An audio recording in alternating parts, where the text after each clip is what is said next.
Alrighty then. Well, let's go to the disc screen, I guess. What the heck? Oh yeah, because I don't have I had the multi-stream pulled up so you couldn't see us. All right, my turn to spiel. Hey everybody. For those who are, my OBS thing is also not working, or not OBS, my Stream Deck. Nice. Love when it happens. Working now. Is it working now? Is it working now? Come on!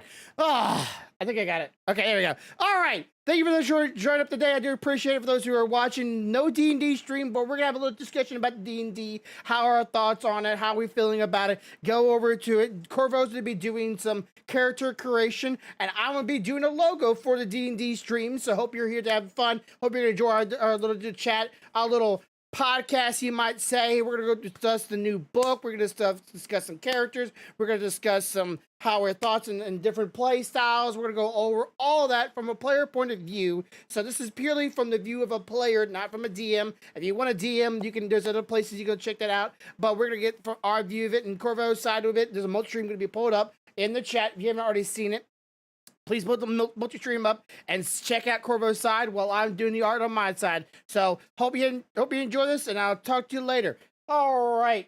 Can you hear me now? Can you hear me?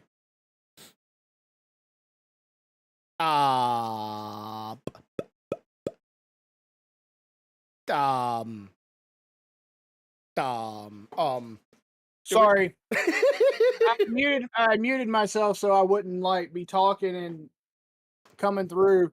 I'm trying to figure out right now my you know how typically on my stream we have the map and everything up? Yeah. I've got the exact same stuff set up, but it's not showing my screen. Huh. Okay. I've got random weird shit going on in OBS today. Yeah, that does tend to happen a lot with OBS.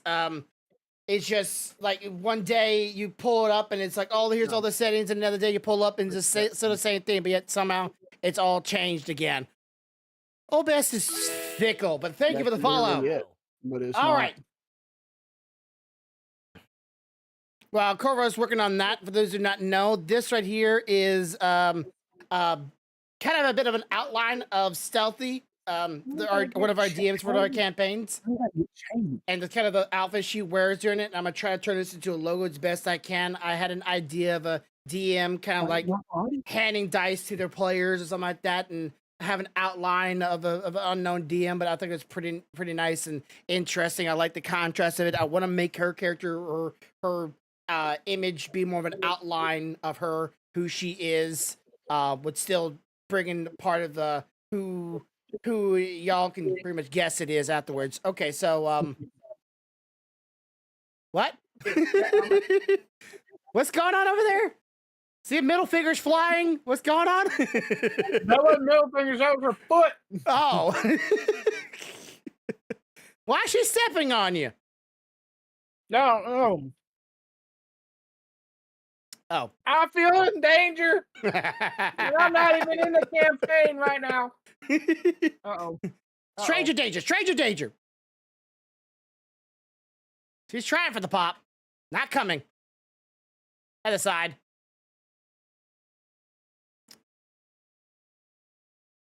Yep, there it was. Hey, okay. I'm thinking, even though I'm thinking like white and kind of like a purple, like dark purple, maybe going on with Stealthy's kind of characteristic of hair, because her hair is white and purple, right? Yeah. Kind of well, that's her chosen colors usually. But like the hair she was using is white, kind of a turquoise color. Turquoise blues? Okay. Stealthy, do you think a white and a purple would be better, or white and turquoise? I'm feeling purple. For the the outline, like feather out glow kind of thing. Like you're gonna be mostly blacked out, but we seem to see, some refine of a chin, some refine of a finger, some refine of a neck. It's not gonna be all black, then you wouldn't see no, imagery at all. So I'm trying to think of what colors would be a good contrast without, being too much. I'm thinking purple would probably good. I'm fooling with I it mean, now. if it helps at all, you can always do white and blue for the hair, and then do purple instead for the silhouette instead of black. Oh, True. All right, let's see. I don't know what you're aiming for. So I'll put it this way: I'm not in your brain, Well, so I I don't say know what you're aiming for. If I if knew what you were aiming for, it'd be a completely different subject. yeah. So okay. So let's go over it to no campaign today because one of our others, Lambino, the Dragonborn, y'all might know him as Not Lambino. not Lambino. Sea Dragon. Sea Dragon, yeah, sorry, Sea Dragon. The person that plays Comatose in our first campaign is currently dealing with some work related problems, and because of that, he won't be able to show up on time. And if he did show up in time, it would probably be really late. And most people don't want to be up late because people have responsibilities and being an adult and all that kind of fun stuff. So I'm that's getting an error. I'm getting an error when I try to pull up your stream. an error. Yeah, like Okay. when I go to the multi-screen. Oh, there it is. Okay, All it's right. there now. Okay. Well, good to know. But yeah, This is what you're talking about, sweetie. If you pull up multi-stream, you can see what he's doing. But I'm about to. okay. All right. Anyway, People, I swear to God, burn people today. I am so done with you. God damn. anyway, so done with it. so the Comatose can't make it due to work related stuff. So we decided to have this discussion about how we feel about the campaign so far, and Make your dice red. go over some of the stuff like character creations and how each one of us goes about thinking of a backstory for the characters and stuff like that, in case you guys wanted to see it. Yeah. So on Corvo's side of the multi-stream, if you're not already over there, he's doing character creation. So if you want to see how that works out and how that feels out, please go to his stream. The multi-stream should be in the chat. If not, I will put up again. For those who are in Kick, sorry, there is no multi-stream over there. What happened to my control? Oh, come on. I had the multi-stream. There you go. Can you give me the multi-stream link again? I guess I'm just making another copy of it.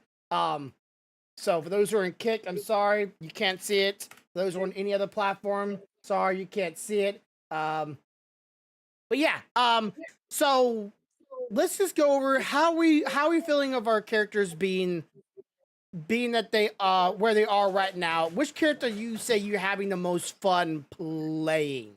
Let's just say that as that question. Like, what is your character that you're like? Well, it's just so first let's talk about the two characters that I'm currently playing. yes. So I'm playing a ranger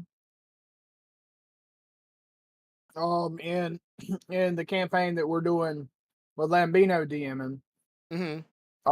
And I'm enjoying that character. It's getting a little more enjoyable now that he's getting to the point where he's having some decent abilities. As like they usually say, leveling from 1 to 3 is always the biggest pain in the ass. Yes. Because it's not until you get to level 3 that some of your abilities really open up. Well, I'm talking about the one in Lambino's right now, then I'm going to talk about yours. Yeah, I'm just talking about how I feel about the character. Oh.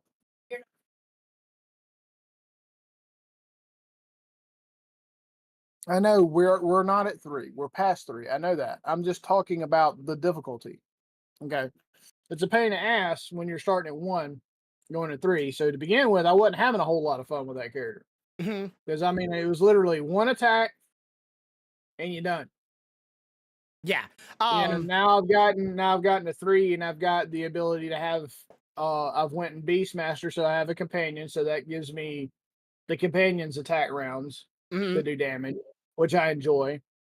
I've also, now that we're at level 5, have the ability to do 2 attacks, which is nice, which that's all nice. But I'm going to be honest, to begin with, from 1 to 3, I wasn't having a whole lot of damn fun, because for my character, if my ass got anywhere within 5 to 10 feet of a creature, I was looking to die. I was suicidal.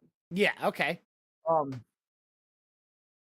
Now Ditto, on the other hand, in the campaign that Stealthy's doing, I don't feel like Ditto's ever He's been close, but I don't know if it's the way I play him, but I feel like his abilities have been more Impactful? impactful even at lower levels from the get go. Okay. And for those that don't know, a Ditto is a rogue artificer. Yeah, yeah.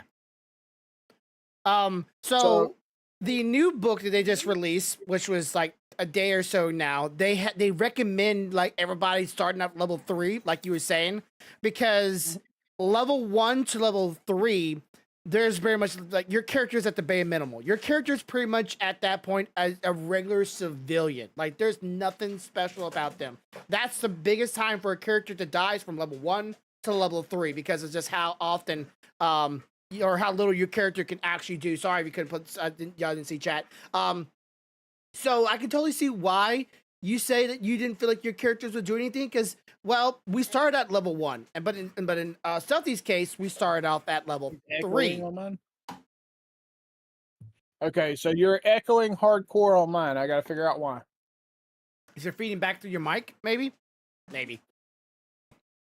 Oh no, you've never fed back through the mic before. Maybe it's Extra sensitive today.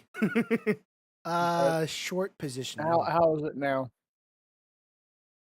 Now. How is it now? All right, let's see. All right. Well, anyway, so yeah, like they're purposely making it now where it's going to be a little bit more like, hey, we want you to start at level 3 so your characters can start, getting running feeling of for the game at the get go. And I have to say that is just much better because you get to, like they also stated that you get to your subclasses, which allows you to really feel out your character. And I'm having a lot of fun with that because that was pretty much a rule a lot of the players came up with. And now D&D or I forget the name of the company is going, you know what? We're going to start taking what people have been doing. well, here's the thing, though.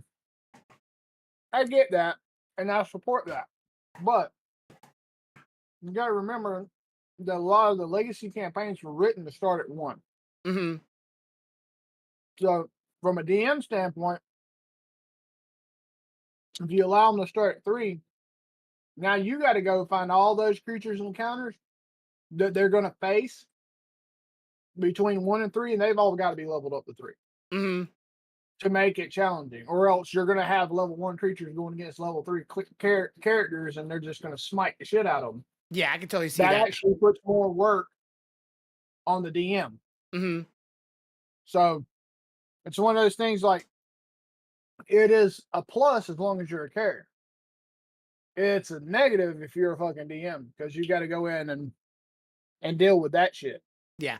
I'm glad they're doing it. I heard they made some changes to like Beastmaster, or they made some changes to great weapon mastery. Like they're adding a lot to it. And I'm glad but they're taking a lot of feedbacks that people in personal campaigns who've been like, you know what? I'm not really liking that. So we've been doing a lot of homebrew rules to it. And something West Coast, the people that make D&D decide to now start implementing those rules into the actual foundation of the game. So Wizards of the Coast. Yeah, Wizards of the Coast. Even though they always say that the books aren't really a rules, they're just kind of a guidelines or an idea. But they're going, you know what? Like these ideas are they sound so reasonable, and it just makes it more fun for most of everybody. We're gonna just put that in the book and say, yeah, do that. That's a great idea. They're actually listening to their player base and going, let's put that and make that an actual foundation of the game. Like one of the old rules is for potions. I know we do our potions a little bit different, but one of the rules of the potions back in the day was drinking a potion was an action. You could not drink it, and so if you're in a lot of trouble, you either have A, run away, or B, drink a potion, and that was it, right? But now it's like, hey, why make it a action? We can make it a bonus action. Just let them go to, hey, you want to run away and drink one? You can. But not all GMs think that's a really a fair thing, right? But Right. It's really up to the players to go off with their rules and what they think is fair and how to make it balance without, put them in such a stressful moment. But at the same time, that stress is good. And I understand it. Like, when you're all pumped up and you're all worried that you might actually lose and you win, it feels so much better when you finally pull it out of your ass and gone, no one died. We actually managed to make it through that. And I thought, honestly, that monster that we fought in the last campaign was stealthy. I'm like, this day's going to be a nightmare to hit. As soon as it took down Clouder, I'm like, wow, one round, boom, boom, boom, dead. Oh God, let's run. But then we came out and won. It's like, yes, that's how it's supposed to feel. Like that, Right. that dangerous thing is supposed to be able to be defeated, but not this puckering every second. Right.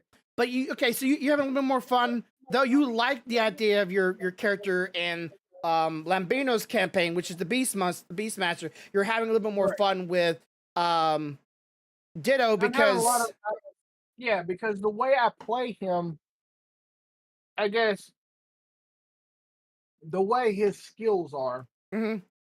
and the way I can move him around and his personality makes it easier for me to pull off certain things. Mhm. Right now, like with Ditto, for example, Ditto can fight up close, Ditto can fight at a distance, and Ditto is now got a summoned companion. Yeah. I would say he's a good all arounder, right? Mhm. Mhm. He can do stealth, he can do perception. He's a snotty little fucker. That's his only downside. He is a little dick, you know. And that's Little just the way it dick, is. no. But he's got to steal those 10 coins, you fucking turtle.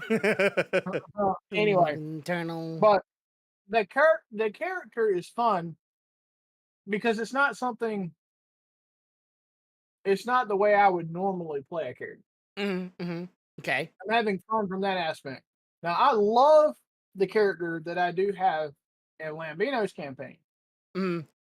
The only thing that aggravates me with it is that one, I cannot for whatever reason, I cannot land on a voice for him. I can't do it. No voice that I have tried seems to match him. You know what I mean? It doesn't feel like it's him. Okay. So well, your character off that campaign is based off one of your favorite books. Well, sort of, kind of. I actually have the character based off of that. That's not in any campaign. He's an amalgamation, I guess, would be the best way to Close describe proxy. it. He's kind of like him, but not 100% like the other character is. Mm-hmm. So, while yes, he does have certain abilities like Beastmaster and having the companion, there's certain things he can't do, and because he took different paths early in the game that. Right, because we didn't I didn't have the ability to take those paths until recently. That would have been the other way. Yeah. So sometimes it's frustrating with him when I know what I wanted him to be able to do, and because of choices or lack thereof, certain choices when I was building him, I kind of can't quite do everything I want to do. Mm-hmm. But at the same time, like I told someone, even if he dies, he might not come back to this campaign, but he's not getting deleted. Yeah. I like it. D&D Beyond has a limitation on how many you can have unless you have a subscription with them. So Right. if anybody's out there interested in trying making characters, let you know you're limited to like 7, I think, which is fair. 6. Oh, 6? Okay. Which I think is kind of fair. But I had to say, like, I kind of introduced you into the whole playing a voice for characters. I like it because it allows me to, escapism, right? It's about not playing yourself. I have a wholehearted thing of saying if anything in life I don't want to do is play myself because I already am myself and I know what my life is. I don't want that in my video games. I want to escape from who I am because that's that's not fun. I don't want to play me. If I want to play me, I'll just go outside, right? I can be Right. myself every day. Right. And that's what makes Ditto fun, because Ditto does things in games that I wouldn't normally do with the character in the game. Hmm. Although, stay tuned, there may be a character arc coming, and it may surprise everyone. Yeah. So I have a lot of interest in doing that, and of course, I like I said before, I watch a lot of D&D campaigns. I watch them because it's fun, but at the same time it's inspirational. I'm very big much of a fan of that kind of stuff. But for me, so I have my barbarian, which is a totem warrior barbarian, bear stance. He is a dwarf that thinks he's a bear.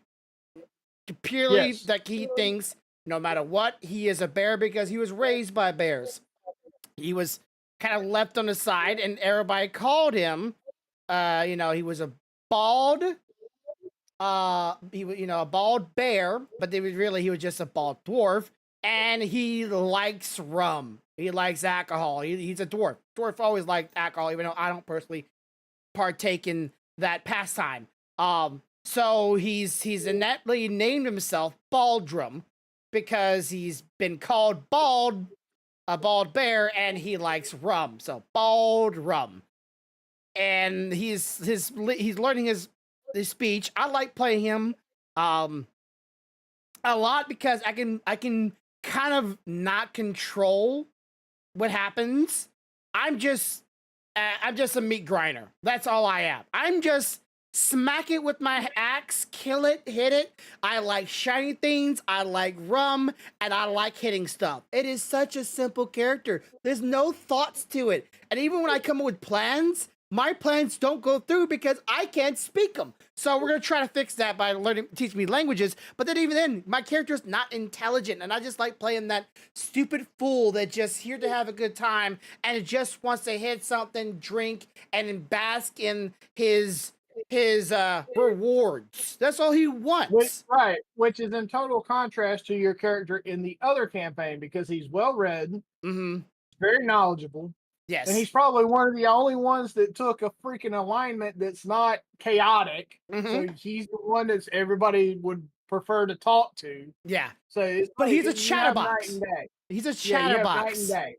And for some reason has a thing for lizards. Well, lizards, yeah. Well, he's a reptile, so he has a thing for reptiles. But so yeah, Turt is a monk from a temple that is seeking knowledge. That's all he wants. His father that he adopted him and his brothers. There might be a theme here, people, so keep track here. His brothers are other turtles, and his father wanted to kind of get rid of the nobility class of knowledge and information. So him and his brothers seek out books and knowledge to give them off to the people that are not as wealthy as them. And over the years, all of his brothers has passed away, including his father. And he's the last of the turtles that are a bunch of ninja, stealthy turtles that went around seeking knowledge and helping people in need. And now his temple is just a big old temple that just goes around doing requests and in return for knowledge and book and some money to help the temple because money helps the world go around. But he's also very lonely, and he's quick to love. He's quick to find someone like attractive, and of course he's also he has a little bit of a problem in his head that he speaks his mind too much, and every now and then he might bask in his self-loathing. And I like doing his voice though. I listen to myself. I don't really think my voice is that distinguished enough from my actual voice, so I'm gonna try to work on that a little bit more. But he's just a lovable goofball that just wants people to like him, and he wants to help people. But at the same time, he's lonely. He's a really lonely creature that lived for a couple hundred years, and he's the last one of his family. And now he's just trying to help people keep to his father's promise of gathering information and keep that going, but he can't help but want to help people at the same time. So yeah, I'm having fun with him. But gameplay wise, there's one aspect where it's just simple. Just smack with axe. Simple, right? Just done, turns over.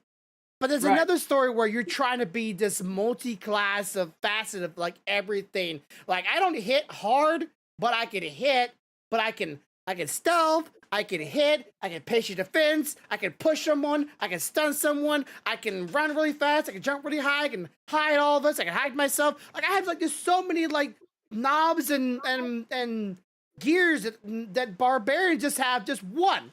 Just hit Yeah. something. Well, it's like the contrast between my ranger Mm. and my rogue artificer. So my ranger basically, I'm gonna plink you from back here, and I'm gonna send my beast up to do the melee damage. That's what I do. I'm Mhm. gonna plink you, and the beast is gonna hit you. That's it. Yeah. And he's only in the party because he feels a debt to a fallen comrade. Mm-hmm. You know, other than that, he don't really give a flying flip. You know, he's carrying out a promise that he made to himself that since his fallen comrade seen something in that party that was worth time, that he would stay with that party until they accomplished their goal. Mm-hmm. Okay. Whereas complete contrast, Ditto wants granted, Ditto is much the same, but he outwardly will tell you he does not want to be there. He did not sign up for this shit.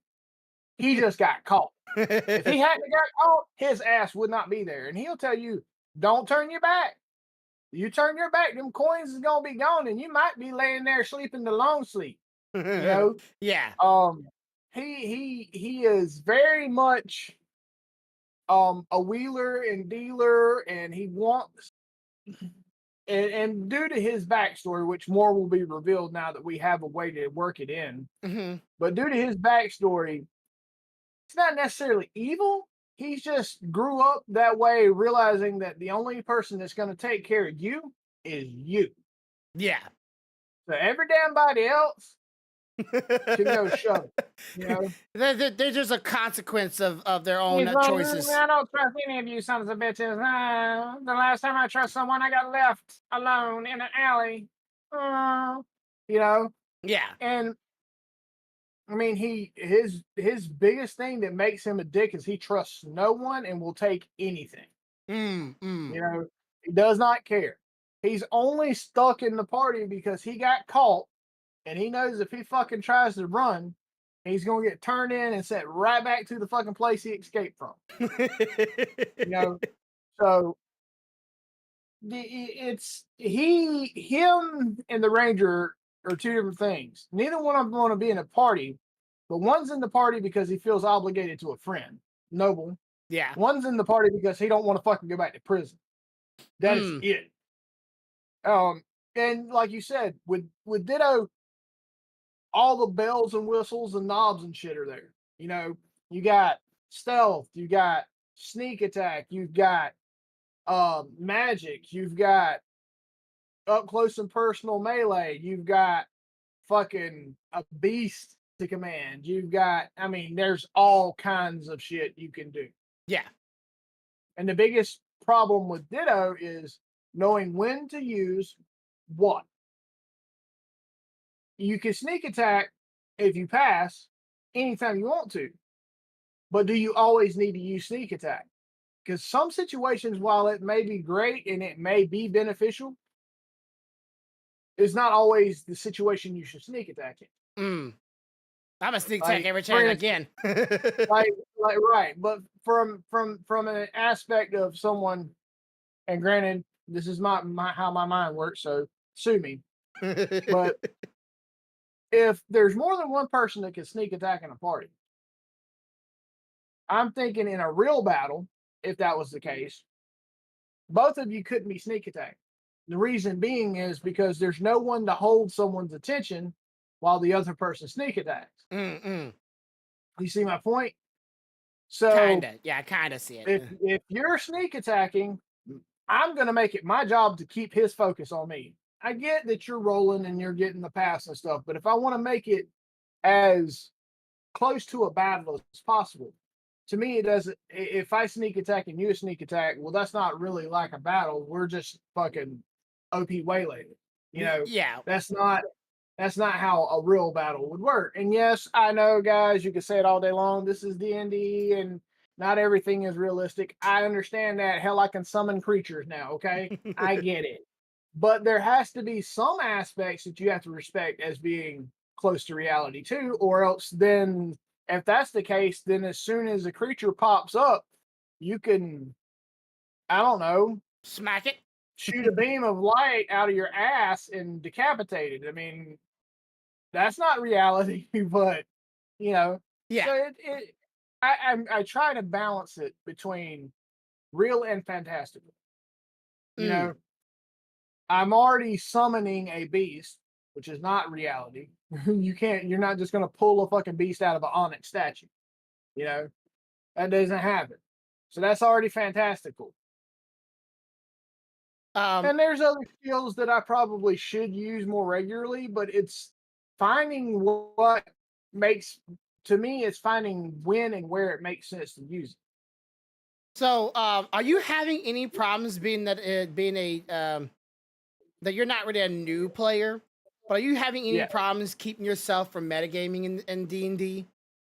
Yes, I have a lot of issues. Um, Granted, I am not a new player.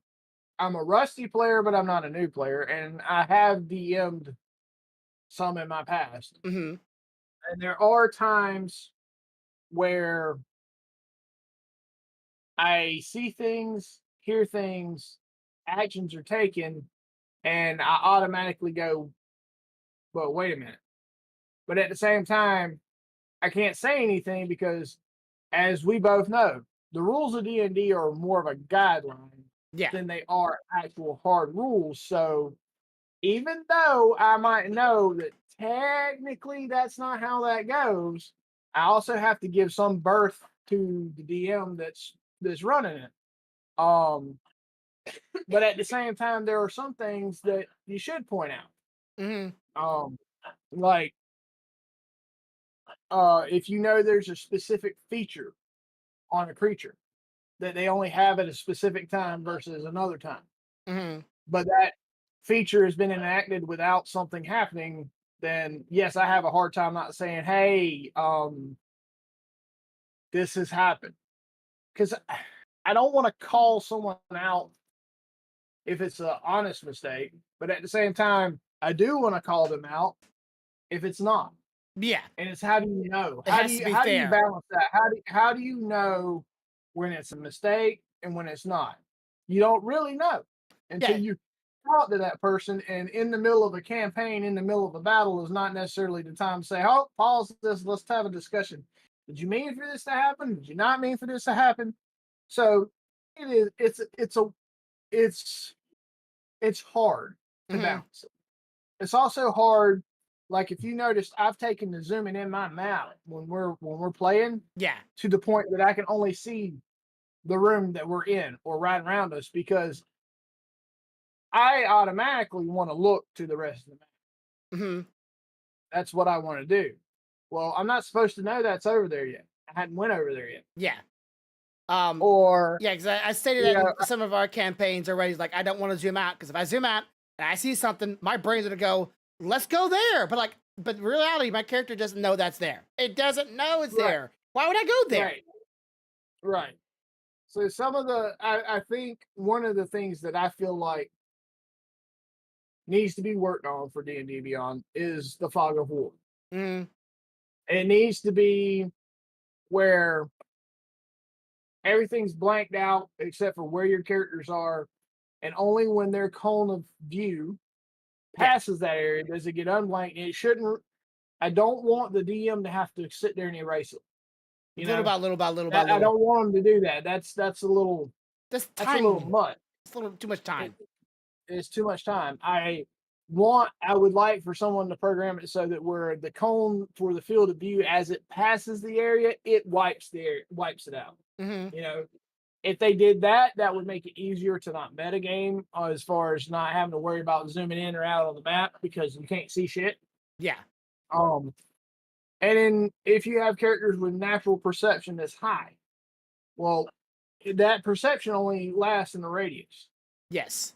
So put an overlay on that character that when they move, their natural perception wipes out the fog of war, so that area is seen. So okay, so thinking of reception, and you got to tell me if this is possible. Just so you have a little bit, hands and some programming. What if, let's say, a monster has a you have a monster on the map, right? And you set the monsters, and its stealth right now is a 17, right? 17. So the monsters on the map of a 17. Your character rolls a perception of an 18. That's attached to your character. And when you move your character to that position on the map, it immediately shows the monster for you. But if you rolled a 16, you wouldn't be able to see it because that 16 number would be attached to it, and it has a higher number, so it stays stealth. That would be cool. It's possible to be coded, but it's a lot of work. Mm-hmm. It is a lot of work. That's a lot of code, because you have to write that code. You have to basically replicate that code for every beast, every monster, everything in the game, possibly that could be in the game, and it has to be adjusted to their stealth, and then all the different perceptions that can be given to all the characters have to also be written into it. It's a lot of work. Can it be done? Yes. Is it cost effective? And no. is anybody gonna want to spend the money? Fuck no. Kind of like Fog of War. What I said is completely plausible. There are other games that do it. Yeah. But it's not cheap. It takes a lot of development time and a lot of work to code that all out to where it works that way. Do I wish it all worked that way? Yes, I do, because it would make the experience more like what the story is trying to tell you, versus the story's telling you you can't see shit in this area except for right here because of your perception, but you're looking at the map going, I see the whole fucking map. I got to zoom in to keep from seeing that, Yeah. It's definitely like, even with D&D Beyond and having its program, it kind of removes the whole mysticism on what you see and perceive and movement. Like, okay, for example, right? For other campaigns I have watched, and normally they don't have maps on the screen until a combat round occurs, right? So that they'll be like, okay, you're running through this area. They give you a brief idea. Let's say the swamp, right?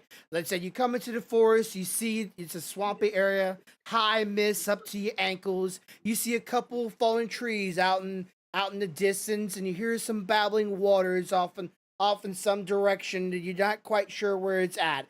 And then, okay, now I want you to roll a stealth, and you roll a stealth, and the DM will going, okay, and then they were like, all right, you move forward, but you're not. The DM's not telling you like, hey, you're moving left or moving right. You're just moving forward. So you're thinking your character just kind of just innately going. But in D&D Beyond, we actually can see the entire map, and we're going, all right, we're gonna go left, we're gonna go right, we're gonna go up and down, and then we see everything playing out in front of us, but normally it's played out in the mind, so we don't know what we're where we're quite going until the DM says there's a fork in the road. Where yes do you go? And no to that. That's a yes and no, because even back when D&D was purely tabletop, there were maps on the table. Oh, well, yeah, sometimes, you had to cover the maps with stuff if you were trying to do what you're talking about. But most of the time, they did the exact same shit that D&D's Beyond.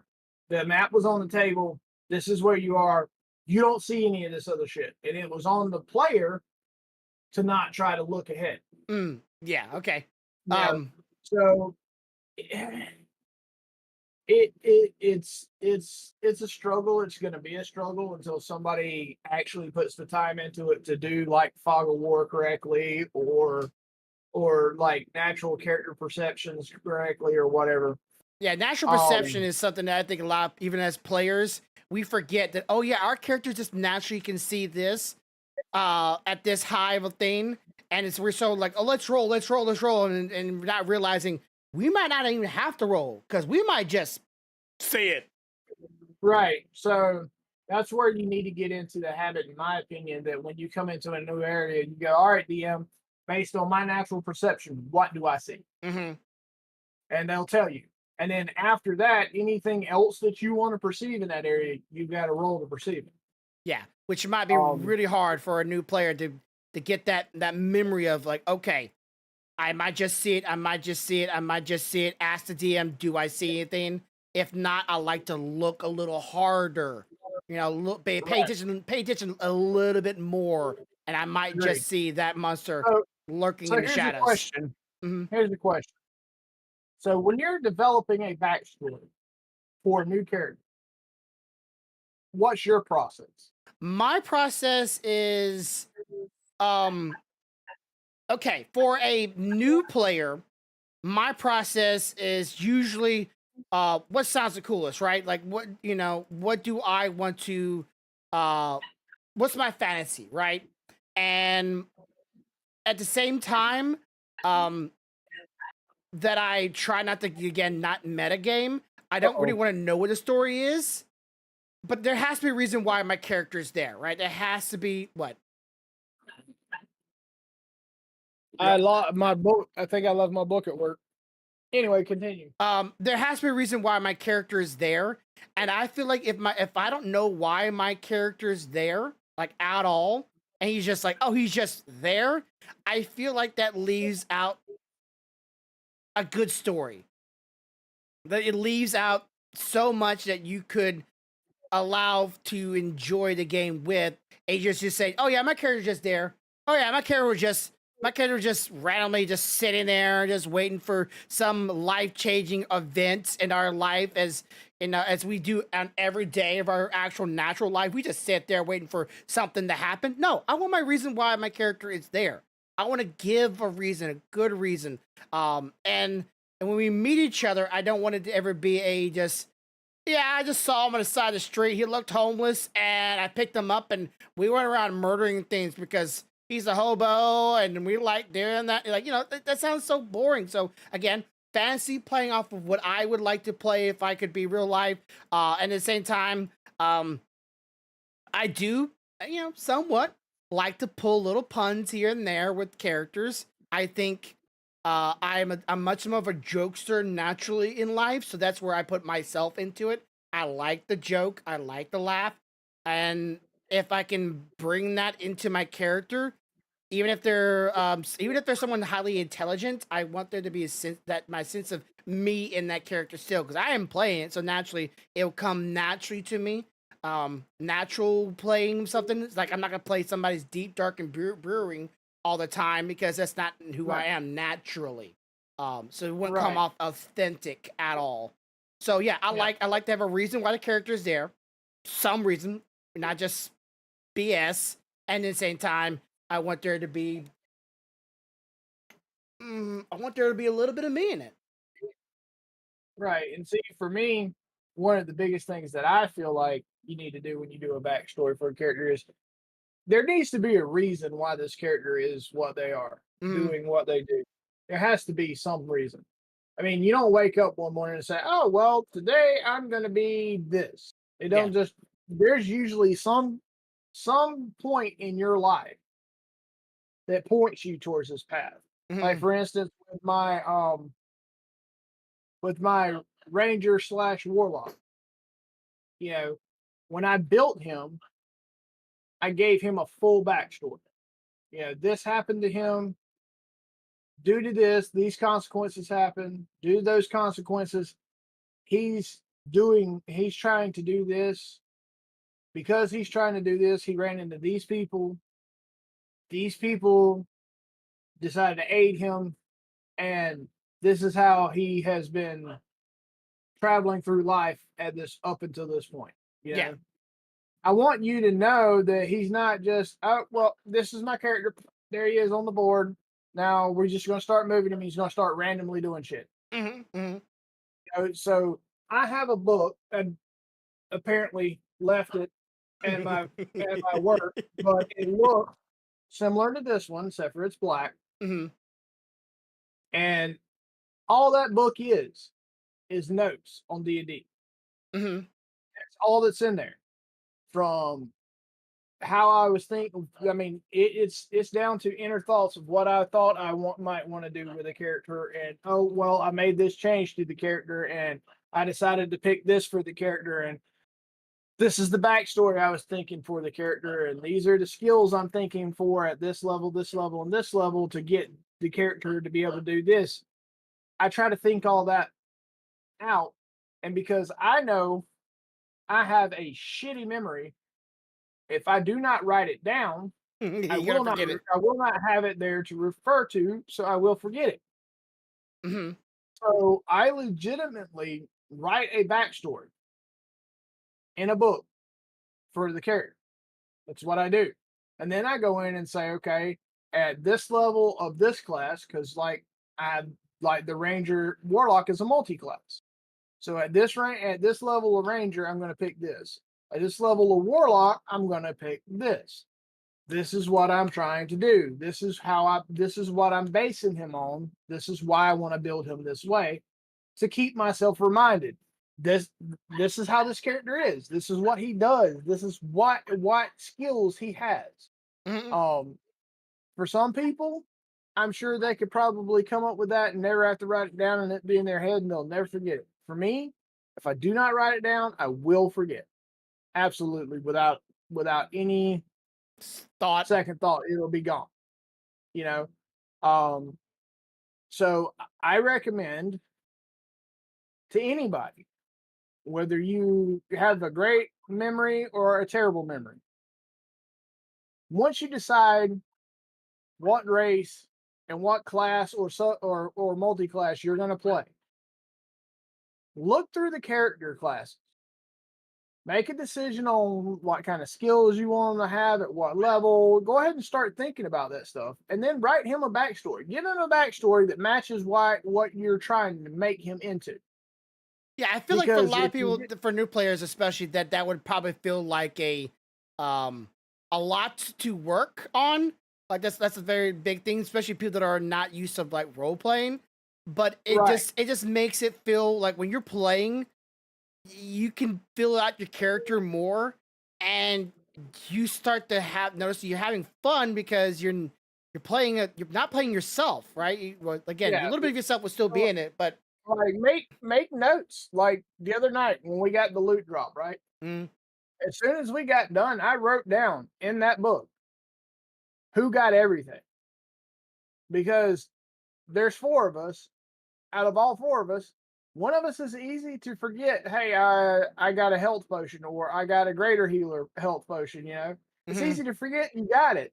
But if I've got it written in my notebook, I know what you got. I might can remind you in dire situations, yeah. or if I know that such and such got the bag of holding and that damn lamp of revealing that nobody wanted is in there and we get into a situation where it's going to be beneficial, I can look back and say, oh, such and such has this bag. Hey, dipshit, pull the lantern out. Yeah. It's a basis, guys. Yeah, I mean, it's not you're not controlling a digital character in a video game. So there's not going to be a linear or multi-split storyline for you to just follow and it gets you from point A to point B. Your character is literally deciding what it's doing. So you need to have a good foundation of what your character would do to be able to make those decisions in character. Hmm. And if you do that, you'll find that over time, you'll stop having to refer to the book because it'll start coming naturally as you play that character and you'll just start having so much fun with it because it almost becomes like another personality. D&D night, this is who I am. Hmm. And it helps. It does. It truly does. Like right now, I'm struggling. And if anybody's looking at my screen, I have the Warlock class details up. The character that I'm wanting to build tonight is a caster. I have not decided whether I want to go Warlock, Wizard, or Sorcerer yet. I am trying my hardest to figure it out.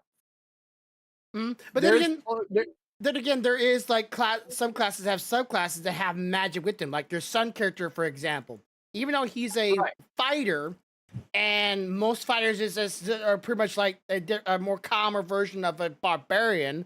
They're still like the ooga booga smack somebody with the stick kind of yeah, class. Now your son's class can start doing spell casting. It's not just right. it does- He took Eldritch Knight, so now he has some magical offensive and defensive abilities. so like even if you don't know if you don't want to dip your toe fully into a caster class, like go full paint deep into the the world that is, make sure you check your casting, your tier 1 or tier 2. You have so many casts per day, you have so many spells per combat, you gotta choose your spell for the day, blah blah blah. Sometimes you just still choose the ooga booga, and you have a little bit of magic, just a little bit, boop, little something you can just kind of throw out here and there. And the same thing goes for like a let's say, for example, the I want to say my brother McLeod. What is he playing again? A bard? Yeah, bard. Sometimes you can play a bard is a caster class. You can still play the Ooga Booga Bard, meaning you can play a bard that smacks people rather than just always sing to them, because there's a school for that. I will say though, this kind of like for those who are new to D&D, if you want to do any of those things, some of them, especially on D&D Beyond, you need to be able to have the classes for them. And if you don't actually own the book, or the person that's doing the campaign don't own the book, you can't access those things. And I'm a mind of, if I have the books and my friend has another book and another friend has another book and we all join in the house, we all share the books together. Why they put it behind, only person that can share is the one who's subscribing. I get it, they need to make money, but if I buy the book, I want to be able to share with people. I don't think that's kind of fair that they had that behind a paywall to share it with your friends that you're playing with. It's about that community. And if I want to buy the book and I want to share it with my friends, I think I should be allowed to. I don't D&D Beyond, I love your stuff, but that part to me, I don't think that's quite fair. If the DM doesn't have it, but I do, I can't give it to the DM to share it, I don't think it's fair. I don't think it's very cool. Personally. But if you're doing a homebrew, like you're at someone's house, so then everybody can share. So I'd still say, if we ever get the chance in life to be at a table every weekend, I don't know, rolling physical dice just feels so much better. I don't know, it's visceral. I love that feeling. But then again, we have to buy the books too. Like, we're gonna all be pulling the tablet up, going, nope. We got the book, but damn well we got the PDF. Right. So, well, I guess what I'm trying to say is, think it out. Yeah. Make sure you know what you want to do, and don't be scared to create a character and decide, no, this is not what I want. Trash it. Yeah, be a part of the experience. Don't just be a player that just sits there. Be a part of the experience. Take yourself out of the comfort zone. It's like watching a new TV show that you've heard everybody say is so good, and you just been ignoring it, and everybody's like, oh my god, you should try it. You try it. If you're gonna try it. Okay, just try it out and get all into it. Get your feet wet, but take your time with it. And remember, at the end of the day, it's about having fun. Now, if somebody makes it uncomfortable for you, step away. Just step away. Not everybody has it, and it's not gatekeeping this kind of game from anybody. But if you're not having fun with it, that's all that matters. Then step away. That's cool. That's okay. You're not being shunned or ostracized. It's just not for you. And that's cool. I've definitely a mind by people before in the past, like, hey, I'm not having fun. Okay, you're not having fun. Sorry to hear that. You don't have to worry about it. Just go about your day, go about your life, and y'all can just step away from the campaign, and somebody else can take your spot. Because I can guarantee you, if I told right now, hey, I have some spots, I know some people right now that would say, yes, let me join. But I'm saving some spots for certain people, and at the same time, I'm not saving spots for certain people. This is just like, I just feel like some people play together well, and some people don't play together well. It's all about having fun, and if someone else is making someone else uncomfortable, just step away. It's all right. It doesn't. You don't always have to try it. Everything does, or everyone else does. D&D is something I've been wanting to try for years, and I've had bad experiences. I had good experiences. How's the dice coming on your end? I'm working on the numbers. Problem is, I know this is gonna be a logo, right? But I do want to have make it a thumbnail. But I know as soon as I put it in a logo form, it's gonna be itty bitty, and all this work would be for nothing. Yeah. So right now it looks great, right? Big screen looks awesome. Get a small screen, it's a little like trash.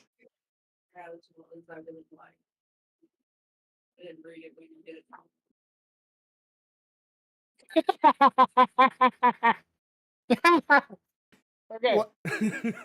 so Stealthy just handed me this. Is funny. It says, "My kiss me, I'm Irish cookie Mhm. didn't turn out as well as I would have liked." I'm gonna hold the image up to the camera. What does it say? Kiss me? No, kill me. Oh. It all ran together. So instead of saying "kiss me" when it baked, it turned into "kill me." The S's are like L's. Okay. My Yeah. brain. It was one of those situations where like, if someone tells you what it says and then show it to you, and your brain immediately goes, "Oh yeah, that's what it says." But then you like, if they didn't tell you, you would have saw something different. You ever did it before? Yeah. It's Yeah. like, as soon as So someone I tells you, got a you sees question it, but for you you. don't see it. A Yeah. question for you. So I'm working on this caster class, Uh huh. and it makes me think, what is your favorite caster class?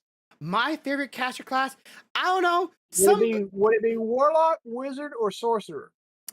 I would try a wizard, just because the idea of being part of that classic meme of, fireball, just like dropping it on everybody. It just seems funny, Yeah. but that's a comical sort of thing. Now, I am much more of a person of a what I would like to do, right? More than what I can do. See, okay.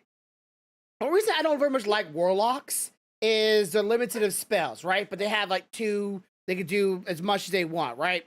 Yeah. But when I think of warlocks, I think of like putting curses on people, putting spells on people, and then summoning a big ass, monster incubus, whatever you want to call it, and I had to go chase after somebody. Like that to me, I want to be like the guy that's just like, you just setting people on fire, and then like hellfire and like all these evil things, but at the same time, just fireball. But Just not all warlocks are yeah. evil though. I know, So, like some of them are like, "Hey, it's either I died or I made a deal with the devil that talked in my head." Like it's got like that kind of thing. Like I didn't want to take a deal with Cthulhu, but I was drowning, so let's just make the deal with Cthulhu, and it's not beneficial.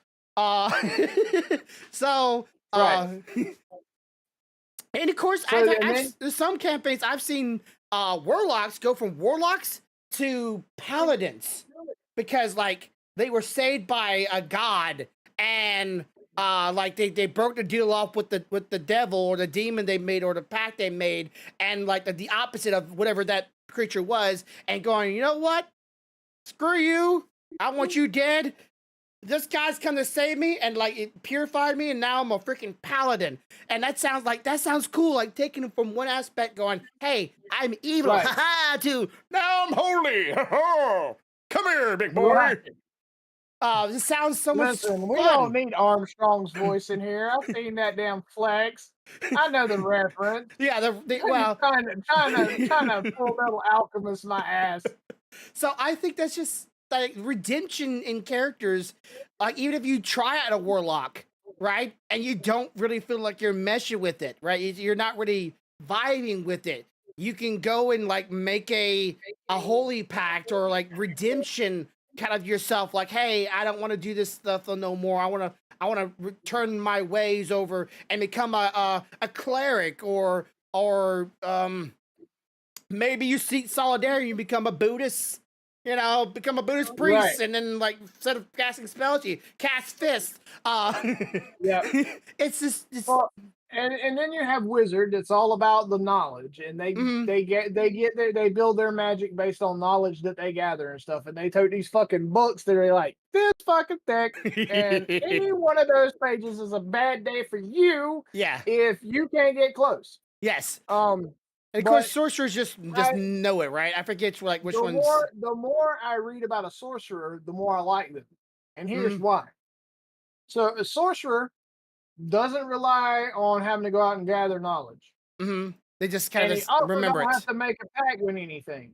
Mm-hmm. It's all based on his innate ability. Uh huh. Him. It's based on him Yeah. Yeah. or her. And they're like, screw you. I don't need to make a pact, and fuck going to the library every day. I've got this built up energy inside of me, and I'm gonna figure out how shit works. And if I accidentally level a village by accident while I'm doing it, my bad. Didn't mean to.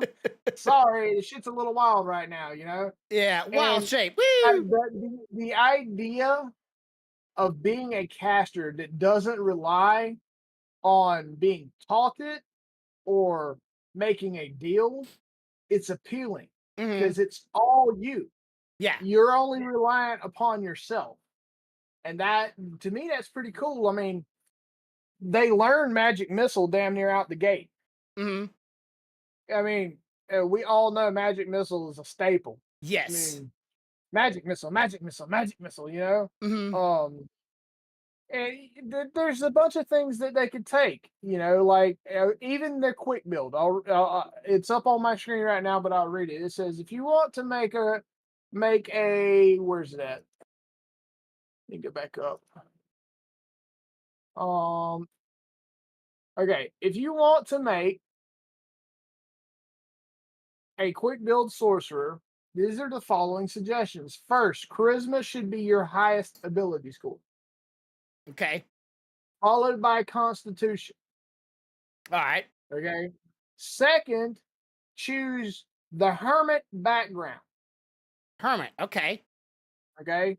Third, choose the light, prestidigitation, ray of frost, shocking grasp, shield, and magic missiles. Okay. So basically, they want you to be able to light shit up, transconfigure shit, freeze shit, shock shit, shield yourself, and cast magic missiles at shit. Yeah, I can totally see that. Yeah, yeah, I can totally see that. So what they're doing is they're trying to make up what you're lacking out the gate. Yeah, and again, You it know, falls back to the whole: what do you want your character to accomplish? What do you want your character to be? The support class, the beat 'em up class, the simple class. It's really there's tiers of difficulty in D&D that I can appreciate. So it's like those who are like, let's say, a veteran at the class or a veteran at D&D, like, okay, I'm a little bit more comfortable now. Now I'm willing to try out a more challenging class. And of course, the new books are supposedly going to make those classes even easier to do. I appreciate it, them making it easier and easier for people to get into it, but at the same time, I think that gives people a little bit of a slow build up to it when you made it. You know, certain classes were a little harder, and certain other classes were a little easier. If you make every class easier, then there's no real difference in anybody. so that being said, I'm pretty sure this caster I'm going to build is going to be a sorcerer. Mm. Now comes the hardest part. What fucking name do you give a sorcerer? Billy the So- Kid, Billy, Billy. Billy Go, Billy Bean. I don't know. Yeah. Well, okay. Well, in that case, Ratatouille. in that case, I like depends on the race, right? Like I said before, the elves. I've always thought elves as like the race that are like they name themselves after things that they accomplished or done, kind of like Right. Indians. And And right. And so far, haven't chosen a race. yeah. So now we're in the races. I know what class I want to go. Now we're in races. So if So I would you say got- if it's a certain race, it would be what something they've accomplished. But if it's like a certain other race, it might be the culture, right? It might be like, let's say you chose let's, for a second argument, let's say a tortoise, right? Like I did. Well, that tortoise Mhm. might come from a Asian like island.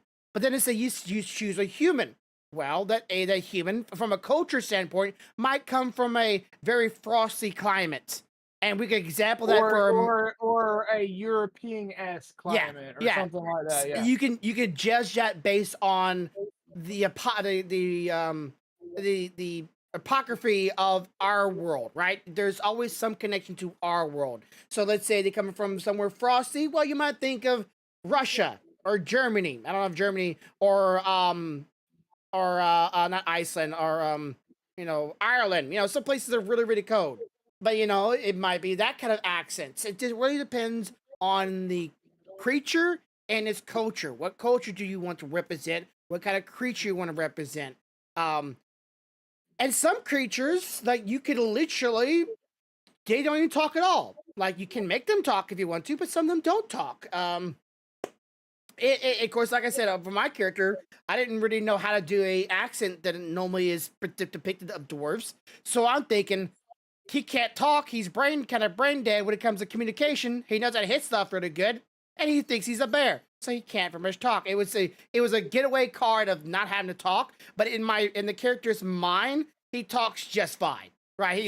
He's a well-established talking person. He talks proper and clean to other animals, but everybody else hears is just gibberish. Yeah. Hey, you got Warforged sorcerer. How the hell does he pull magic from internal? He's mad. He's fucking a metal machine. Oh, well then a metal machine would be just like something little, you know, robotic or a little bit, or a little, you know, like you have to really play with your voice, but you could play with a high pitch, or you can try to get a, you know, standard ball See, kind of if I was gonna do conversation. that, I'd be practicing like Ultron voice or some shit like Yeah, that. like try to get the robotic voice about it, you know. Autobots roll out. This would be hard to do it, but you can do it. Dude, there's a shitload more races in here than what there were. Yeah, well, like I said, like on D&D Beyond, a lot of the things that they have available to people are immense, even for a free account. But a lot of the other things you have to subscribe for, and you have to pay for it. And I'm not against paying for it, Wow. but I would like to be able to have access to them, and I can't have access to them unless someone shares it to me that they have a subscription base. So, I don't know if you see my screen right now, but read the description of this race. Okay, give me a second. I do not, because I had two things pulled up. Well, technically three things. I have my screen, my OBS, and then us on Discord. So y'all just to deal with it. For y'all, we'll see us for a second because I'm gonna pull up what he got. Okay. So all right, let me see. Okay, what is this? Kalashtar, a compound people created from the union of humanity and renegade spirits from the plains of dreams. A race of dual mind, mental discipline, mind link, and severed from dreams. So this is the dream realm and humans. Okay. Yep.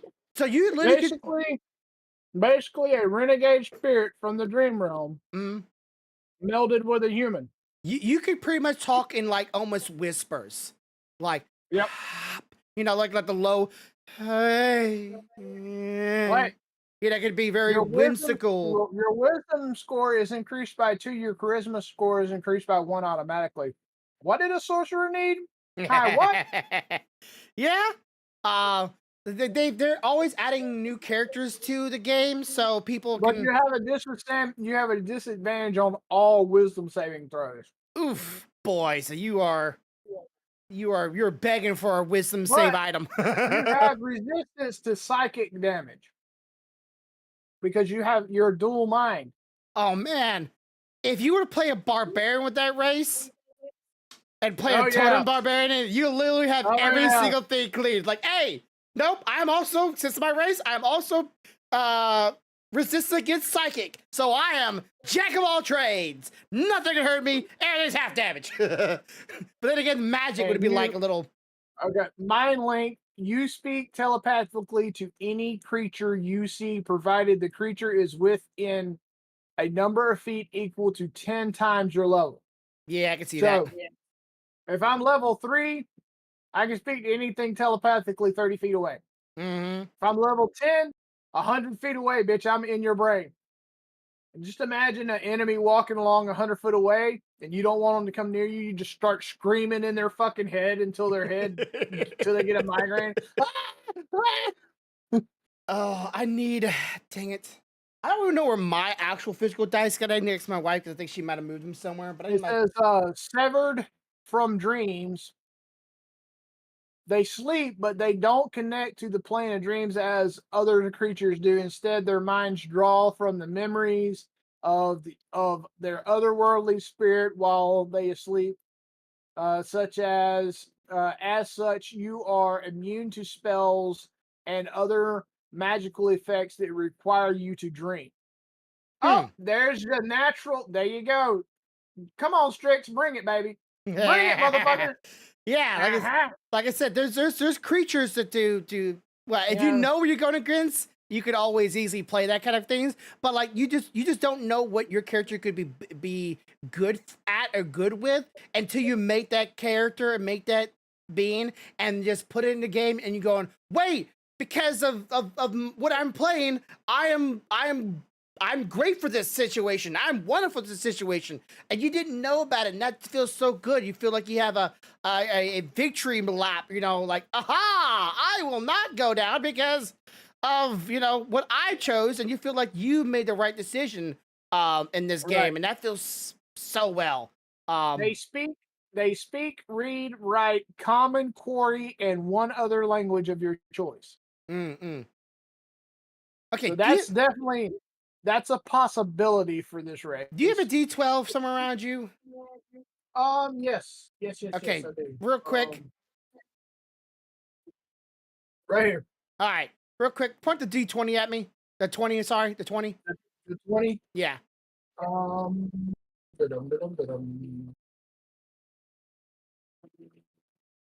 Okay, so let's see. The 20's there. There's a 10. There's a what is the other numbers? A 8. 2, 8, 12.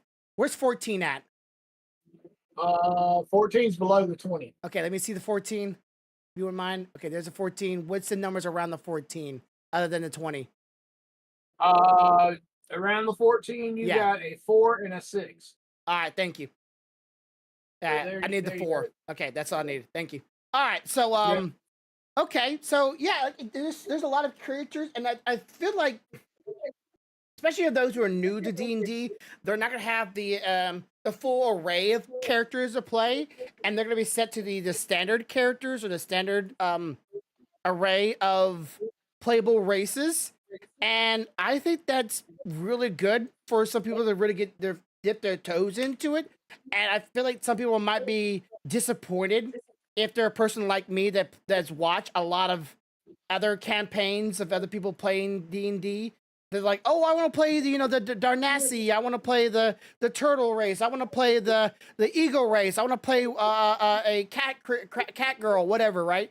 And they're not going to be able to have access to that when they go and play with their friends. And that's where I feel like even with those who watch maybe like Critical Role, like I have before, I've said it before, I am a fan of theirs. I'm not the like as much of a fan because they've changed a lot of things since they started doing more and more things. I'm not gonna go into details, but how do you feel that when you were first starting D&D, was it more simple? Like was everybody just playing the same, same Well, race, I mean, same creature? when I first started playing, there was nowhere near as many races. Mm, So it wasn't as hard to pick a race because you didn't have as many options.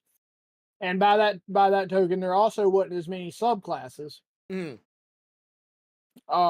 So it was a lot easier to build a character because you had a finite thing. You were going to be a human, a dwarf, a halfling, an elf, or and I think they had I can't remember all the races, but you had all your basic races, which was human, halfling, dwarf, elf, and one other. Okay, remember what it is. can't remember what the other one was. Mhm. But and then you had basic classes: ranger, wizard, fighter, barbarian, shit like that. And then that was pretty much it. They didn't have a whole lot of subclasses. Yeah. So there wasn't any breaking this shit down into let me pick this path for this ability or this path for this ability. It's a little more complicated now because Mhm. now you've got to think there's a bunch of different races. Yeah. You got 3 different types of spellcasters alone, not to mention the subclasses that go with them. So you have to think about that stuff, and it's a little more daunting than it used to be. Do you think that would scare people off? Because like honestly, for me, I think some people it will spook them, just not because they don't like the amount of races, but more like the decisions having to make so many different decisions, like um this class, this subclass, this skill, this ability. There's a lot of them out there now. hmm It's not as simple as it used to be, where you just picked, hey, I'm a human, I'm a wizard, and these are my spells. hmm You know, now it's I'm a human, I'm a wizard with this subclass on this path, and now these are all the skills I could pick from. And then later, this is another set of skills I could pick from, yeah, you have to it's future thinking, and there's a lot to it. yeah. I It's I, I like, for example, my other language I'm picking for this character right now. I can do common and I could do query. But now I've got to figure out what's going to be that one language that I select, because mhm. I have no fucking clue what campaign this character is going to go into first time. Yeah, and it might So be beneficial. It might not be beneficial at all. may You may never not, use it. right? I just It feel. may Go ahead. You may not ever use it, Yeah. but at the same time, you want to pick something in the hopes that you're going to run into it. Mm-hmm. I had to say that So for me, like, other than the fact that no one around me played D&D that I knew, and if they did play it and no one told me about it, I just say one thing that kept me away from it for the longest time was the fact that there was a lot to read, right? There was a lot to read, and over the years, they've made the words a little more simple.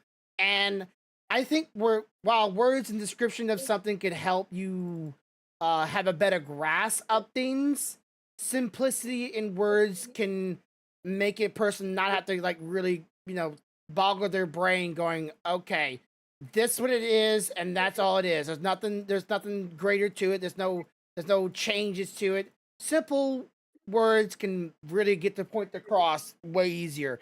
And that's why like back then there was so little characters. You didn't have all this multi-class and multi-race and multi-alignment and multi-this, multi-that, and it just made it like, hey, here's humans, kind of like World of Warcraft, right? Here's humans, here's the things they can play, and here's their abilities. Cut and dry. Simple. And I think people might see in D&D and see all this thing that's going on with it, they'll be like, that's too much. That is way too much. But thanks to D&D Beyond, you can make a character in less than 8 minutes. And we are not people that do this every single day. My first character took me less than 8 minutes to make it, and I had no idea what I was doing. None. I just boop boop boop boop boop done. And that felt so good to have that simple understanding to it. And if you don't want to play a difficult class, of course they should have on there like, I know you ever open a video game and you pull up a class and they say this class is challenging, another class would be easy, another class might be middle challenging or something like that. They have like a tier level on which class is easiest to hardest. I kind of wish they had that for D&D Beyond and gone, hey, if you're a new player, here's the characters you might want to play. Here's a little bucket list right here. Small little bucket list, this group. You're new to playing, try out this one. And there's that's it. And I would say that would probably be the best thing for anybody that's new to making a character is just find out what class is the easiest or easy to play and just do that. Don't try to like Pathfinder. I like my kineticist, but it's so wordy.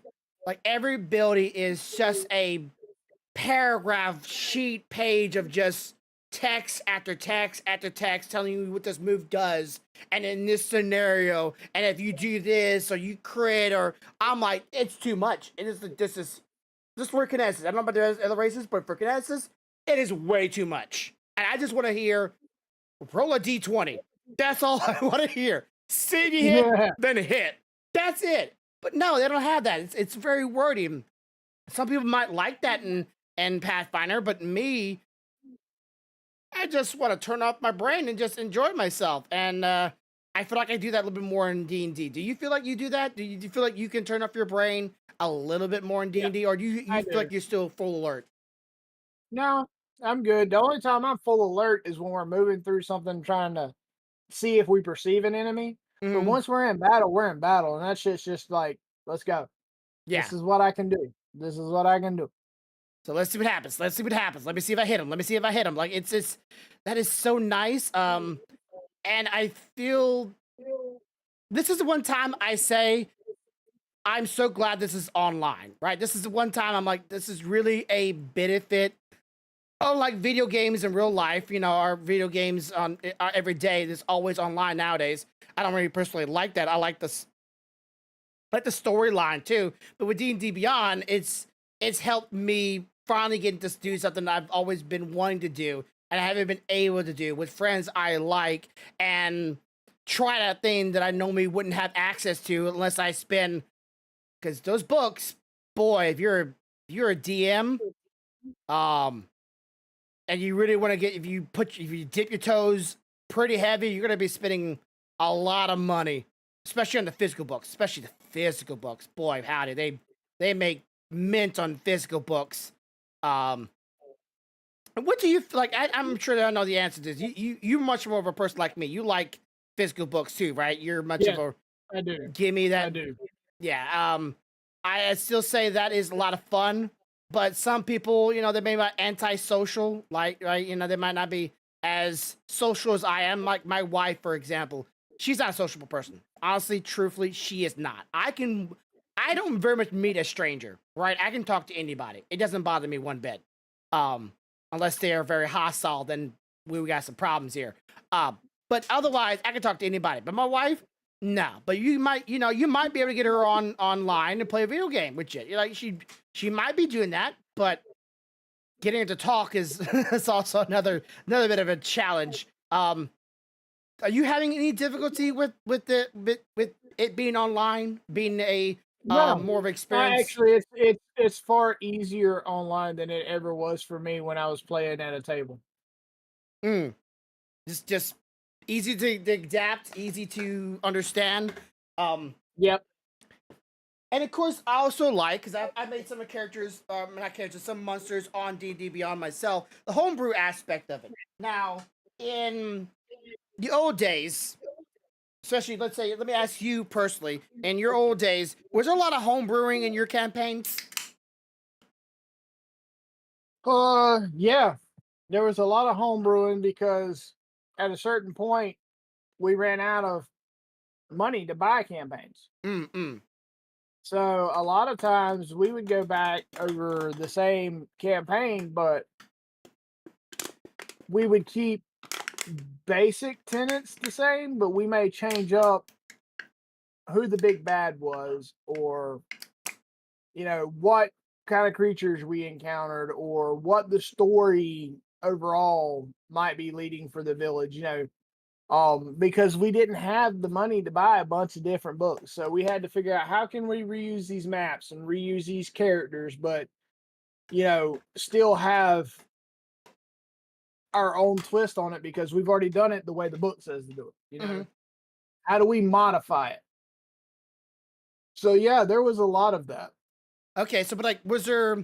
I maybe didn't word it fully. Did y'all make your own gear? You make your own monsters, or did you keep it pulling from the thesaurus from the books themselves? No. We got to the point where we would we knew the races that we knew from the books that we had, Yeah. and we got to the point where we would modify races. Like they didn't have a half orc when I first started playing, but we come up with our own half orc because we come up with the story of an unfortunate female that was taken advantage of, and that's how we got that race. Or that half elf, because there was an elf that did something he wasn't supposed to do, and he was outcast and fell in love with a human woman. We did a lot of that shit before it was actually canon. Okay.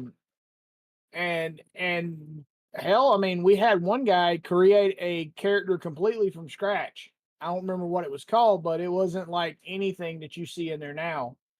And based on his character design, physical features and stuff, he then went into different classes and found, okay, well, he would be probably have this kind of skill set with this kind of AC, and yeah, we built stuff from scratch. We did. Well, that's kind of cool. But you know, they're a program online for creating monsters. They have a very it's actually when I first looked at it, it was very daunting. It was a lot to go over. But after a while, it's pretty simple, and you could put it on there, and you could have people look at your thing you made, and people can give their feedback on whether or not they're like that's fair, that's not fair, that it's overpowered, that's under leveled or under that wouldn't be very useful. People can put their feedback on it, and if you're not a person that's okay with criticism, because I know a lot of people say, "Oh, I'm completely fine with criticism," until you get criticism and you realize, no, you're not. You're actually a big baby. It is very interesting how the community can get involved with something that they all find a passion behind. And if you're able to get past the criticism part and let people give feedback, you can be a part of this um experience more than just as a person that's making it, which is normally GMs. You could be like, you can fight your own creatures and really see if this thing that you let loose upon the world was really a good idea, because sometimes it might be terrible idea because it might really jack you up, and I think Right. that's a lot of fun. Just like I'm kind of like I'm not saying no one's gonna ever use my tricks, but if someone does use my tricks, I want to know about it. I want to know how it was, how dangerous could this little thing that I made in my manga really mess up someone else's campaign, or if it was just a one and done, washed over it, not even a challenge. You should have set this thing as a pack, or beef it up a little bit, and it's like making your own character. It feels more than just here's a um here's a thing that you made and you set it and forget it. Like, you feel involved, and that's kind of fun. I think the weaponry could be the same thing. What about you? What is your thoughts when it comes to loot in games? Do you Yeah. think you just take it and leave it? The way I look at loot is when you're creating custom loot, Mm, as a DM, I can give you a sword at the beginning of the damn game that'll just make you OP as shit, mm. and then you smite everything. Or I can give you a shitty sword that won't help you worth a fuck, and then you're bitching the entire time because I'm hitting but doing hardly any damage, Uh-huh. I think the deal with custom weapons is making it a 50-50 for yourself. 50% chance that it's gonna help them, 50% chance that it's not. Mhm. Um, a luck, so let's say you're fighting a troll, right? Yeah. The troll, this big ass, badass, mega powered troll is gonna be the boss at the end of the campaign. Well, it's fine to create a weapon that's gonna give your party somewhat an advantage Mhm. on that troll, but at the same time, you need to give that troll Fighting chance. an ability to have a chance to escape that. Mhm. I guess would be the best way to do it, and that way it's fair. When you roll, there's no guarantee that it's gonna hit, but when it fucking hits, it hits. Yeah. Yeah, you got to keep in mind that the game isn't. It's D&D is not meant to outright massacre your party. Demolish. Yeah. Not what it's meant to do. The game's supposed to be fun on both sides. Mhm. The characters are supposed to have fun through their struggles. The DM's supposed to have fun, struggling against them. It's Yes. it's supposed to be fun both ways.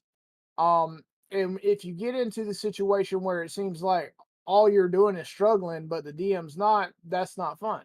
Mhm. Or if the DM makes it to where you're not struggling, but all he's doing is struggling to try to do something against you, it's not fun. Um, I mean, and I get it. There's some people out there that firmly believe that it's D&D and everything in the game should be trying to kill you at all times, and that's part of the game. But in my opinion, if I go into a game and the first mob I meet is capable of TPKing the entire party, I'm not happy anymore. I don't even know that I want to play anymore because that was just the first mob. Yeah. You know, if they are so overpowered versus me that the entire party goes down, it's not fun for me. I'm in You know, agreement. at the same time, if I go in and I just smite the party, it's not fun for me either. And that's where I come up with the rule of 50-50. Everything should be 50-50. There should be a 50% chance that he's going to smite me or a 50% chance I'm going to smite him. Yeah. And I know that there are DMs out there that firmly believe that it is Dungeons and Dragons, and if there's a fucking dragon, they're supposed to be God. Well, it's a game, and I bet if I'm there's supposed to not be a able to chan- smite God. if there's not a chance of me winning, or at least a 50%, a 50-50 chance of me winning, then I feel like that's not fair. Yeah. That's unfair because anytime you take something and you say, okay, it's a dragon, so you got a 20% chance of winning. Well, that's fucking 80% chance that we're gonna fixing to all die. And how? Explain to me exactly how that's fair. Yeah, explain to me how that's fun. I can get that, and I get behind that. It's just balancing loot and then balancing the game upon that loot is going to be a challenging situation, but at the same time, they've been making, at least West Coast has been making this game for so long that they should have a system going, hey, if you're fighting this kind of monster, this is what your character should be set at, right? Like, this is kind of gear they should be, this like tier levels of gear, right? Like, let's say you're fighting a for color aspect, right? You're fighting a monster that's a tier 5 purple level, right? Purple. You should be running around with tier 4 and having blue level, and below that's green, and below that's gray. You know, Warcraft reference here. And then if I fight that monster, I should be at least one level below it, right? Because I'm not the same level as it, because it's supposed to be a challenge. And my gear should be one level below it, right? It should be a chance of winning. It is better, but I'm catching up to it. When I beat it, I will rise to its level, right? Though I might not level that time, I will eventually rise to its level. So then I will be at its level. So if I came across it again, I will just, beat it down, because now I'm at its level. We're on evil levels and complexity. And sometimes, if a situation where it calls for, like, hey, you're not supposed to win, give me a chance of running away. Don't just be like, oh yeah, there's no chance in hell. Don't even try it. Don't even try to, like, juke. No, you just stay there and take it like a boss. No, I don't wanna. Self-preservation, ass. I'm gonna run. Agreed. So I'm having a lot of that, and of course, we at least for me, I'm a loot goblin in video games. I want to be a loot goblin in the video in D&D, right? D&D is pretty much where loot goblin came from. It is a staple in a lot of video games for that very reason, because some people just want to grab all the loot and just put it in their pockets. And that's what I want to do with some of my characters, like, Baldrum. I want him to be like, he sees someone's head. Is this worth, gold, or in a sense of, like, this is a pride thing for him? Or if he sees some spears or some weapons, he's going, hey, more weapons mean more things I can smack with. Grab that, I'm gonna smack him with it. So check this out. Mhm. This is I've picked sorcerer, and I picked that class that I showed you, that race that I showed you, right? Yeah. And aberrant mind is the path that I chose. Yeah. And so aberrant mind has a bunch of different psychic attacks. Okay. So, and psychic abilities, like at 14, I get the ability to warp, but it's not just a warp. Mm-hmm. I can warp 100 so many feet away, but anything within 30 feet of the space I left gets blasted with force damage. Huh. Because basically my warping creates like a little boom, and then it's like a black hole. It pulls anything in that range to that spot. Okay. That's kind of sick. So, yeah, it also has the telepathic speech ability. Has the transmutation spell. Has a bunch of different cool things. So Like, I went sorcerer, aberrant mind. so what you're trying to do is you're trying to create a character that's going to be primarily like, is it going to be a damage user? Is it going to be a utility user? Is it going to be a jack of all trades, master of none? Like, what are you trying to accomplish with your D&D character? Well, what I'm aiming to do is to give it the ability to do a variety of different type of damages. Mm-hmm. I want this character when they get into a situation to not be in the situation like a lot of other characters and be like, oh, I ain't worth a fuck in this situation. I really can't do shit. Mm-hmm. They're immune to everything I got. If psychic don't work, I got magic missile. Magic missile don't work, I can do psychic. You know, I want a variety of different things that I can do so that at any given point I'm of use. Yeah, you're not going to be just sitting there going there, hey, I got nothing. Whether I'm the magic DPS or I'm just the magic support system, I want to be useful. Okay, so again, master of good at everything, master of nothing, right? Like you just have a well-rounded class rather than just say, hey, I either hit somebody or I buff you. Which sometimes like just being a buffer, there's nothing wrong with that. Like, why do everybody feel like they have to smack something? Well, it's kind of like a shooter game or a PvP game. Everybody wants to have that cool show of the moment, but sometimes being able that one class as a buffer also allows you to do cool things like, I don't know, I cast cancel magic. What that move is like, it cancels someone's ability. What is that called? You know what I'm saying, right? It's ability that where somebody to cast something and you can cancel it, right? It's like they're about to teleport away. Nope. And it just stopped their magic from casting it. Nope, you can't do that. Or you about to see them drop this big old spirit bomb on someone's head and about to wipe down the whole group, and you just go, and nope. And just stop them from doing it. That's sick. That's a cheering moment. That's a hell yeah, that was awesome, because they thought that, you know, your DM thought he was just about to like unleash hell upon the group and like wipe all them, and he's about to give like a ha ha ha, like, you know, one of those moments, and you just throw that back in the face going, no you don't. That could feel so nice. And of course, for bards, I know, I don't know why he's still learning it, so bro, if you're watching this, don't take the offense to this. It's just bards have a lot of utilities to them. I mean, a lot of utilities, and yes, they do. They can mess up an entire encounter for a DM.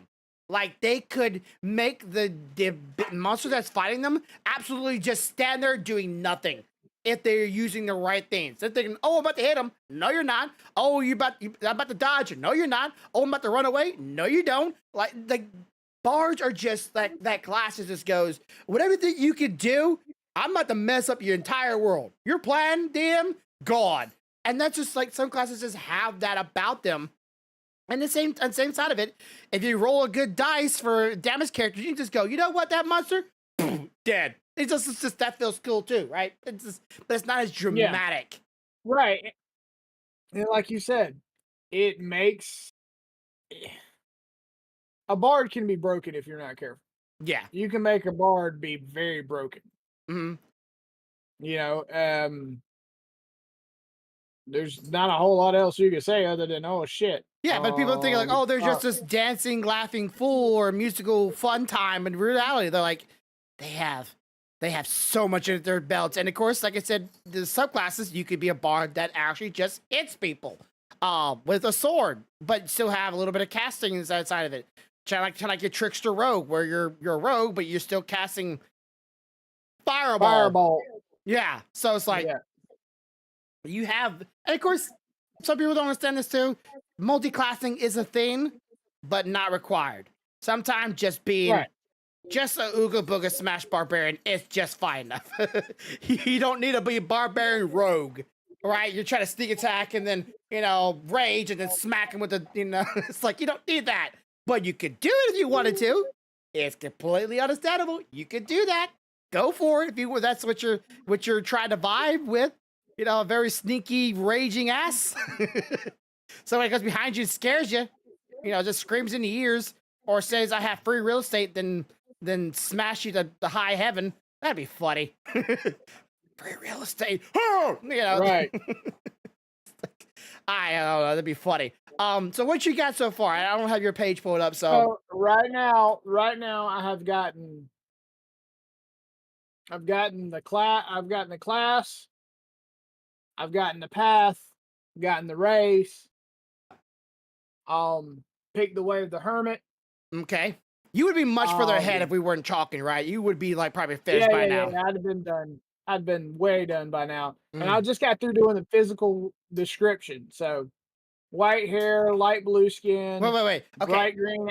I can still hear you. Keep on going, but I'm gonna feed my dogs. So yeah, go Yeah. over the chat and tell them what you got, and I'm gonna go feed So them. physical characteristics right now. I've got white hair, light blue skin, bright green eyes.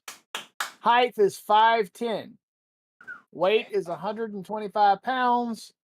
Age is going to be 26 years old. Gender, female. Just because I want a female character. To hell with it. I hadn't made one. So then you got personal characteristics. Yay! Add personal traits. So the alignment is neutral. This person don't give a shit whether it's good or bad, they're just neutral.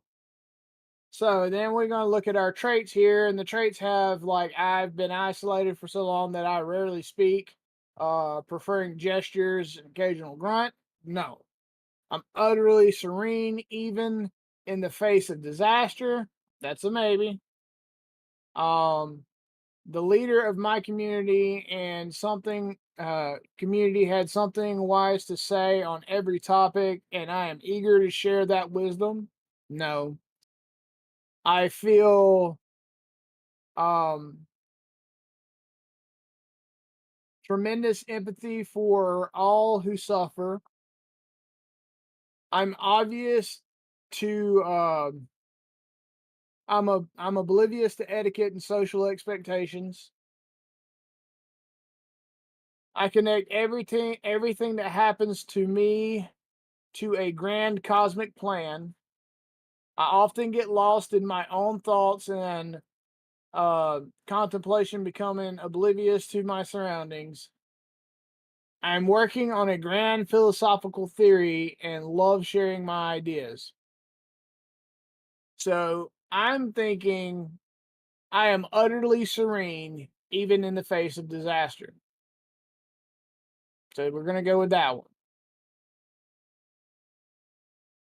Ideals. So with ideals, you have greater good. My gifts are meant to be shared with all, not used for my own benefit. That would be the good alignment.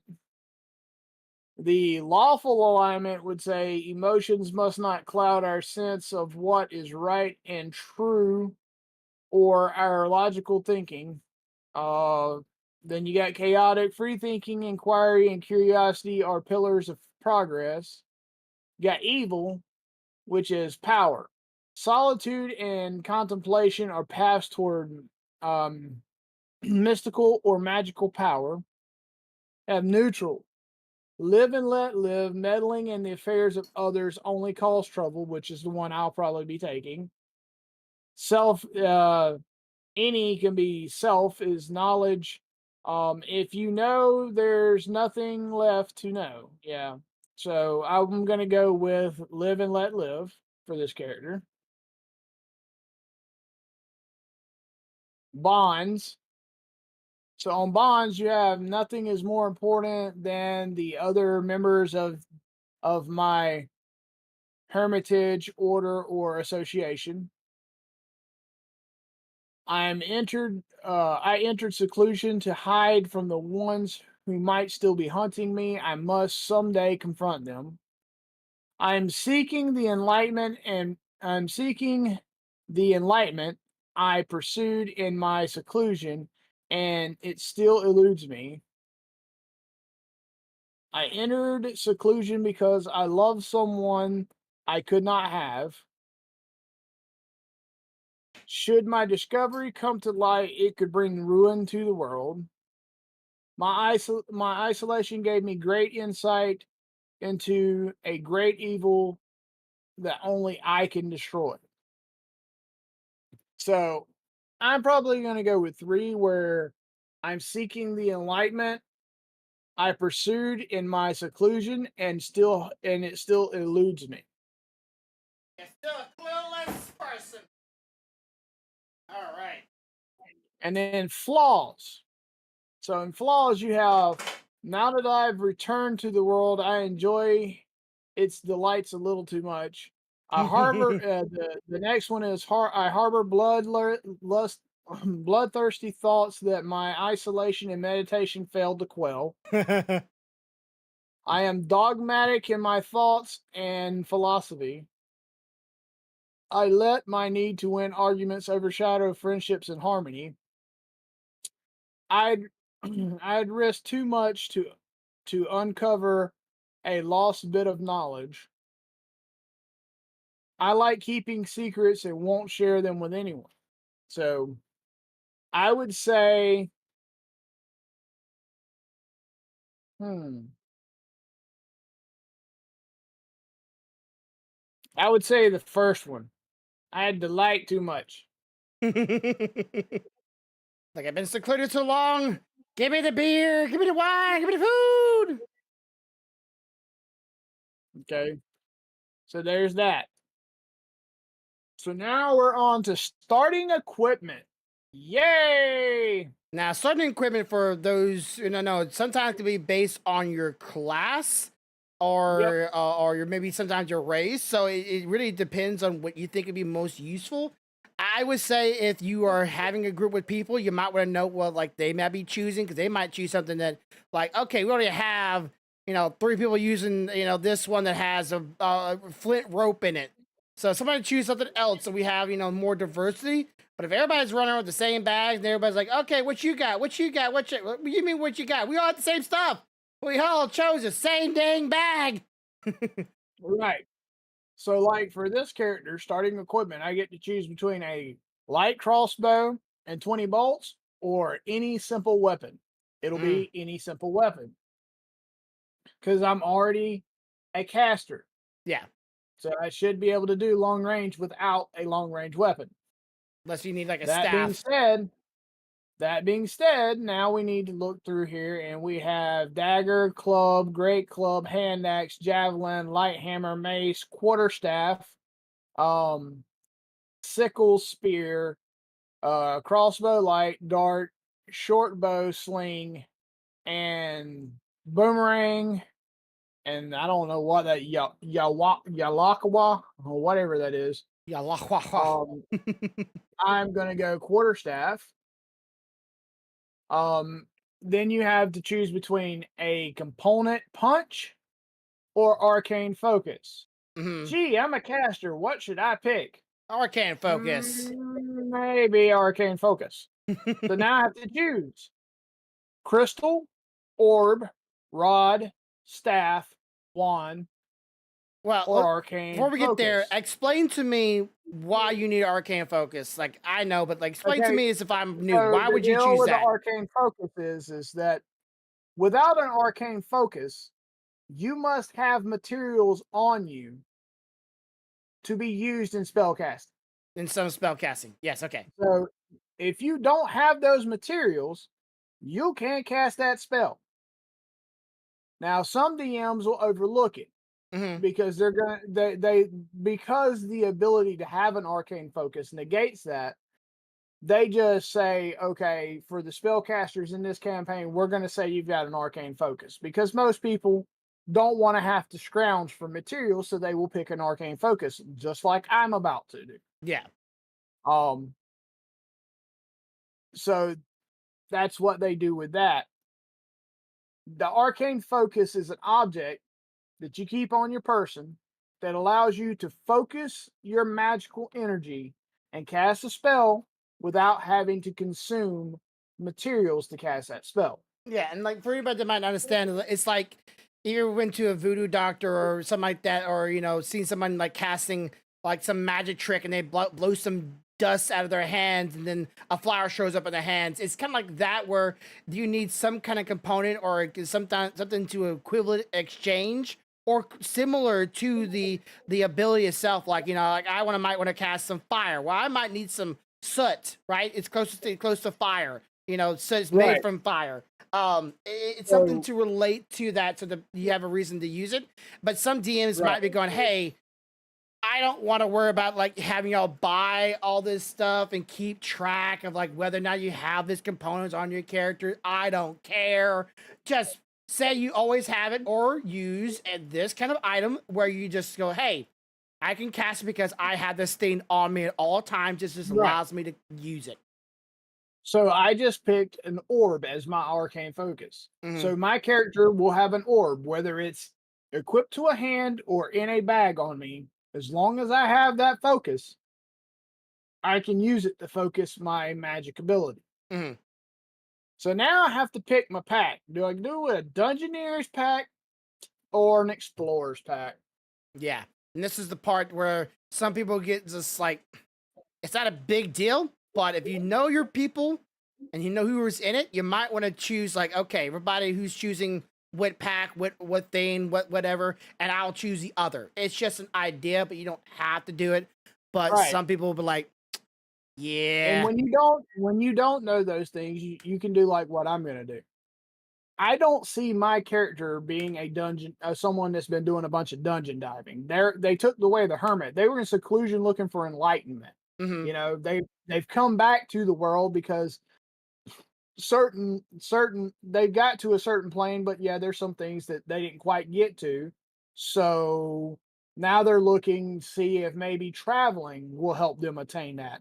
Well, that means they're not doing a bunch of dungeon diving, so I would assume they would have an explorer's pack, Yeah. you know.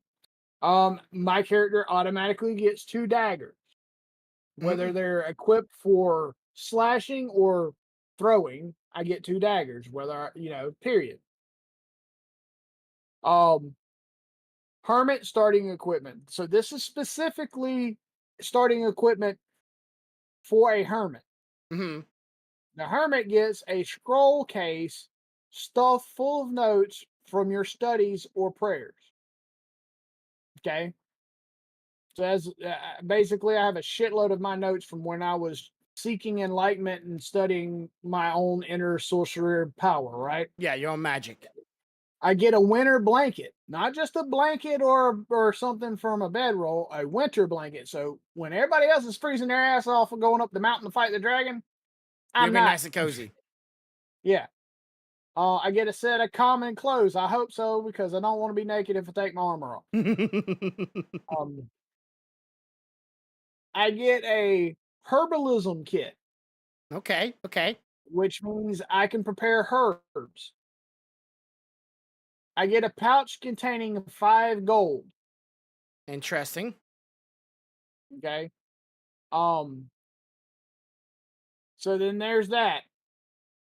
That's all the stuff I get as starting equipment. So I hit add starting equipment. Here's the tricky part. Don't screw up like some people have and forget to equip your equipment. So now you're on the page. You're gonna equip your quarterstaff. Okay. And let's see what else we got. Where's the clothes at? Oh, the common clothes are already there. I don't have any armor, so I mean, you're never going to start with no armor. You're Yeah. going to have some kind of, even if it's leather. So I've got to go look for that in a minute. Hmm. Now, Um, for somebody that might be building a new character, usually your characters aren't very strong.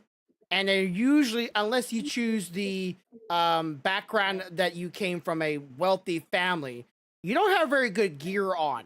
So if you're looking through the gear and trying to figure out what gear you're wearing, always ask your GM how much money, even if you're like a pauper or a poor person, how much gold would you let everybody start off with?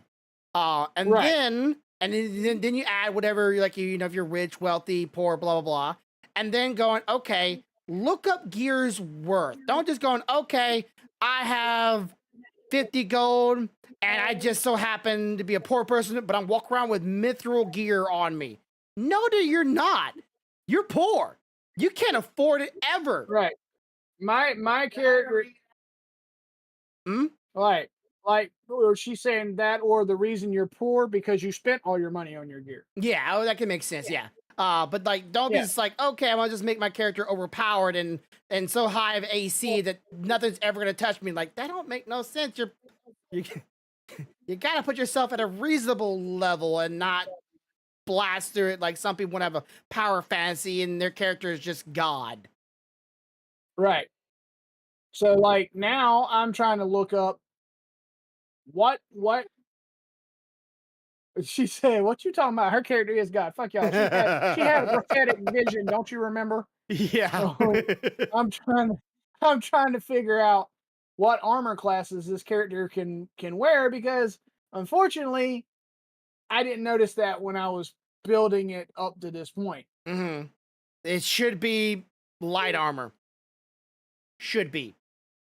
Well, it's when I search armor and I search common, it But gives me everything.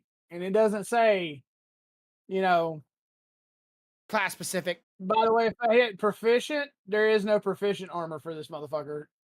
Huh. What So if it's like, okay, wouldn't it be like a monk, would it? Like, I'm just walking around with like just like villager clothes. That's all. Well, technically I'm walking around in monk clothes, but it says villager clothes from where I came from. Tell you when you're But on your yeah. cell phone. yeah, I'm trying to figure it out right now. Here, I'm and then look at when you're done. Let's see if I can open the character sheet in a new tab. Ha. Okay. Armor, none. Yep, that's right. You're like me. You walk around with villager clothes. Yep. And I'm sure if you So read over it, there might be a reason why your characters walk around with none. Because it might be like, hey, if you wear armor, you lose something, right? Like there's some innately reason so why you're not allowed to walk around with actual I armor don't on get you. armor. So no armor. So my AC is gonna suck For until now. I start leveling. Yeah. But the upside is I can cast magical shields and stuff on myself to raise my AC if needed. Now, for people that are new to this, when you say AC, and I'm sure some people watch our VODs and watch, if you're new to this, let me explain this to you. AC is armor class, meaning this is the set level that the DM will roll on a d20 dice that has a 20 faces on it. And if it rolls a certain number on it, it will hit or miss the character. What?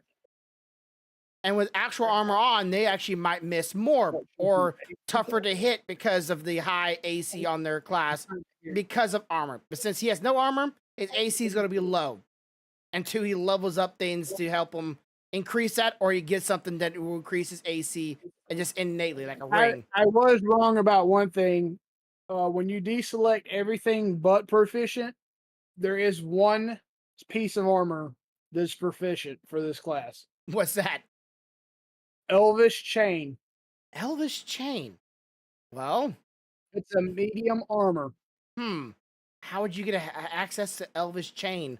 Maybe you're, well, It'd be something you'd have to find it in the campaign, because there's no way your character's going to start with Elvish chainmail. yes, like I just don't see that unless like you have some really good story driven reason. Like, oh yeah, my mother. Like, was it supposed to be a human? Oh no. My human side was an That elf. is true. She did point out there is a way that you could technically I could technically say that my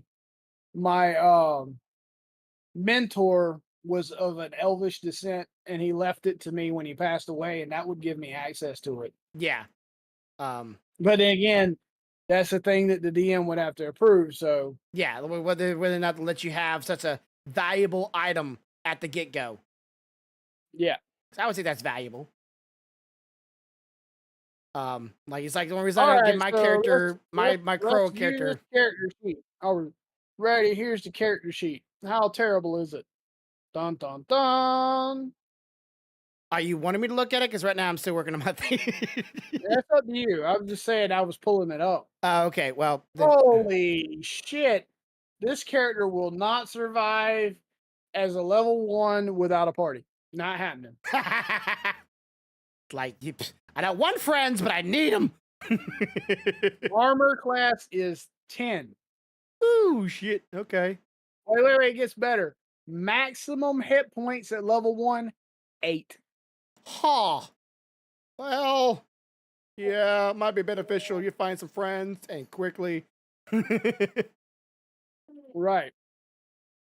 Although they do have two-handed weapon fighting for some reason, so I can smack you with the quarterstaff or stab you with a dagger if I'm up close. Hopefully, neither one of those happen with this character.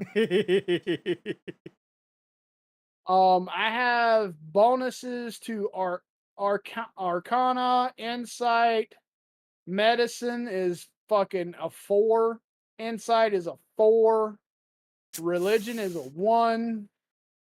I don't have a bonus to stealth or a negative to stealth. I just have basic stealth. Okay. Not bad. I would say it's not like oh my god, you be Constitution and charisma is the highest bonuses on my saving throws, which is good. Weapons can be a crossbow light, dagger, dart, quarterstaff, or sling. It gave me daggers, so I'm assuming that that's considered in light weapons. maybe. Because I didn't select that. That was actually given to me based on my character selection. Interesting. Okay. Languages, I can speak Common, Orc, Query, and Slaven. Slaven. Yeah, that special, super special, top secret language that nobody could speak the other day.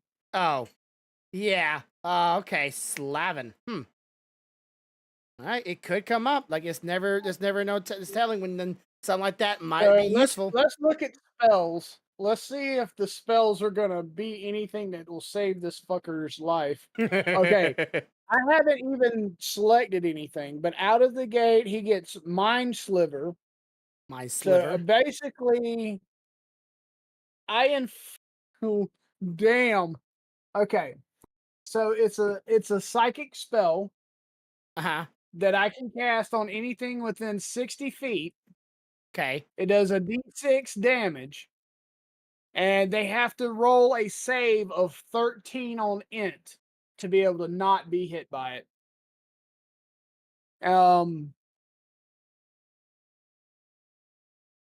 You throw a d6 psychic damage and subtract d4 from a d4 from next saving throw it makes before you end your next turn.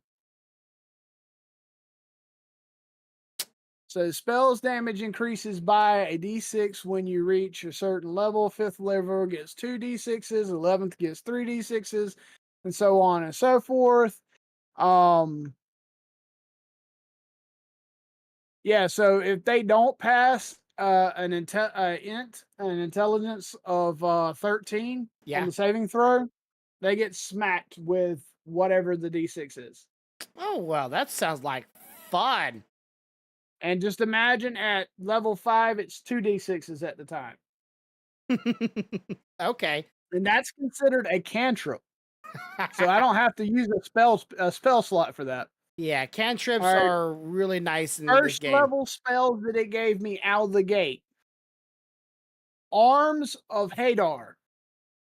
Okay, never heard It's that. a psychic spell. And I'm going to read it. You invoke the power of Hadar, the dark hunger. Sounds like Tendrils of dark energy erupt from you and batter all creatures within 10 feet of you. This sounds like a warlock Each move. each creature in the area must make a strength saving throw. On a failed save, target takes 2d6 necrotic damage and can't take reactions until next turn. On a successful save, creature takes half damage but suffers no effect.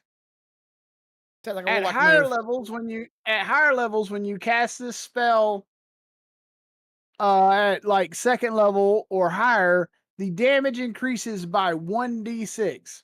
So you're already throwing 2d6s at base. Yeah. And if I cast it as a second level spell, you get 3d6s. Sounds like a warlock move if I ever heard one. Okay. And then you have distant whispers, which is basically you whisper a distant melody that only one creature of your choice within range can hear, racking it with terrible pain. The target must take a wisdom saving throw. On a failed save, it takes 3d6 psychic damage. It must immediately use its reaction, if available, To run away. to move as far as its speed allows it to move from you. If the Yep. creature doesn't move into obviously dangerous ground, such as a fire or a pit, on a successful save, the target takes half as much damage. So if it fails, it takes 3d6s. If it passes, it takes half that damage. On a fail, it has to run away. On a save, it does not. Okay. And then again, if you cast it as a second level, you add a d6, so it goes to 4d6s. Sounds about right. Okay. So essentially, I can't do shit up close. But if I got people keeping them off of me, I can make them regret life. Yeah, so you could end up being a heavy target for a villain like character that has some sight intelligence to realize, yeah, It gets better. It gets better. Those are what it gave me automatically. I still have to prepare 4 more cantrips and 2 more known spells of your choosing. of my choosing. Okay. These are spells you might have learned along the way of your journeys or your master, whoever were Oh training my you. god, the list of cantrips are freaking ridiculous. I got Acid Splash, Blade Ward, Booming Blade, Chilling Touch, Control Flames, Create Bonfire, Dancing Lights, Firebolt, Friends, Frostbite, Green Flame Blade, Gust, Infestation, Light, Lightning Lure, Mage Hand, Mending, Massage, Mind Sliver, which I already have. So I don't need to prepare Mind Sliver, but they did say light. Why did they say light? I want to see that. Light version Touch of an object. lightsaber. It says, yeah. Touch an object that is no longer than 10 feet in any dimension until the spell ends.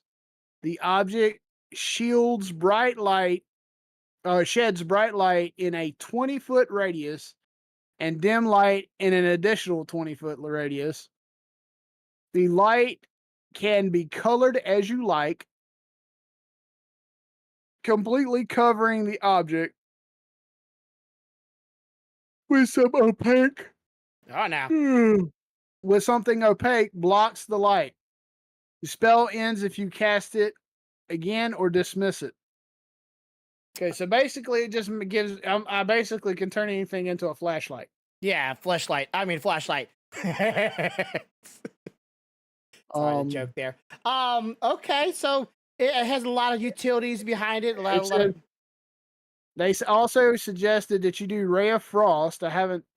A frigid beam of blue light streaks towards a creature within range make a ranged spell attack against your target. On hit, it takes 1d8 cold damage, and its speed is reduced by 10 feet until the start of the next turn. The spell's damage is increased by 1d8 when you reach level 5, 2d8s at 11, blah, blah, blah, blah, blah. That's a pretty good one. Yeah, but they actually have like recommendations, or is this a class recommendation? Yeah, these are class recommendations. So I never noticed they had recommendations on this thing. So if those who are building new characters would like, hey, I don't know what I should choose, it would recommend some abilities for you. It's like, hey, this actually would be really beneficial towards you if you are a new player and you don't quite know what to choose. If you said we're doing this by yourself. Yeah, let me see if I can pull the page back up.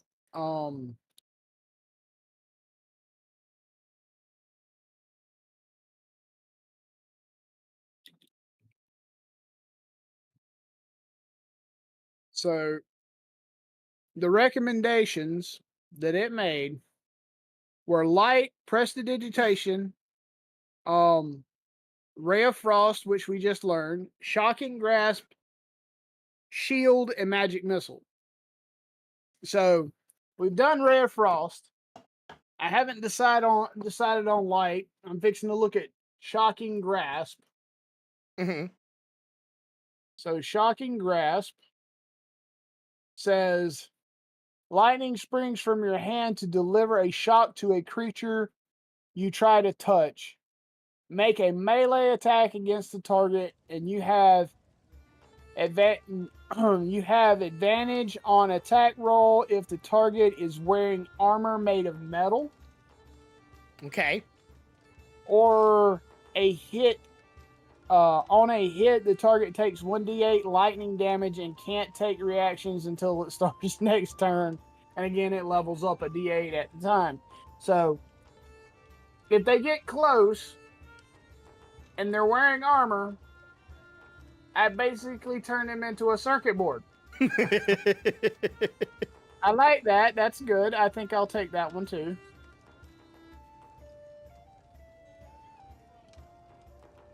That's 2 of 4 cantrips. Let's see. Their other prestidigitation. So let's look at prestidigitation. Where are you?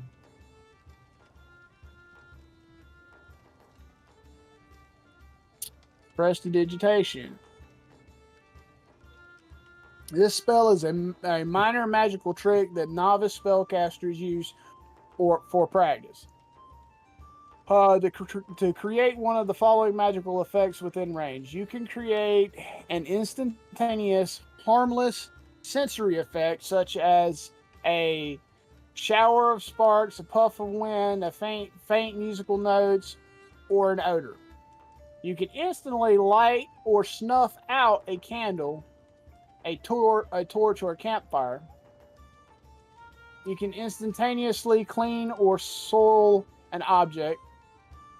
Soil? You can chill. Soil. Like make dirty. Okay. But to like make this object, like, oh, you make someone soil their pants? You can chill or warm or flavor up to 1 cubic feet of non-living material. You can make a color, a small mark, or a symbol appear on an object or a surface, and you can create non-magical trinkets or an illusionary image that can fit in your hand and that lasts until... So basically, this one's all about deception. Getting them to look the other way.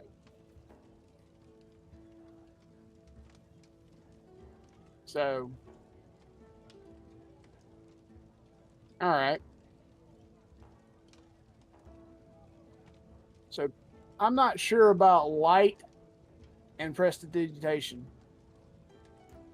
Those are recommendations, but I'm not sure about them. Mm-hmm. I don't know if I want to use them or not because I'm not sure. Well, that's really up to you, my man. I think I will take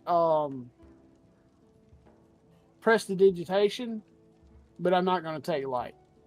Okay. I think I'm gonna take chromatic orb instead of light. Why's that? Because I can use it as an attack. It's an orb that I cast into the middle of the people and tell it whatever element I want it to attack with. Oh, okay. You remember the orb that somebody was going to toss the lightning orb in on the lightning? The creature brought to life by lightning. Yeah. Lightning, yes, that orb. Yeah, the death orb. I'm gonna...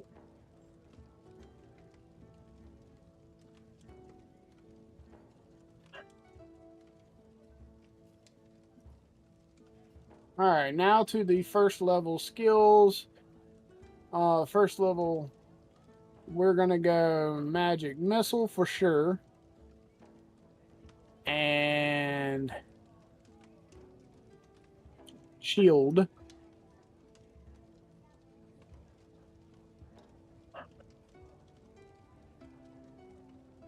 All right, so when you get done, give this a look over. This is the first part. I haven't got my dice in yet, but it'll be in shortly. Or I'll be working on it shortly. Okay. That's pretty badass looking. I like that. That's pretty cool. Looks like I said, we'll get dice in our hands. We can make that happen.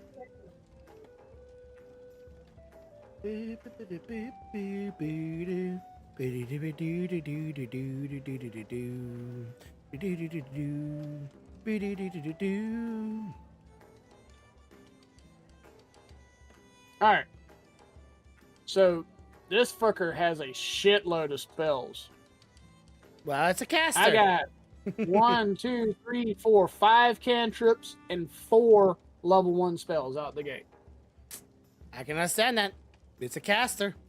You need spells. What's the point of you if you don't get no dang spells?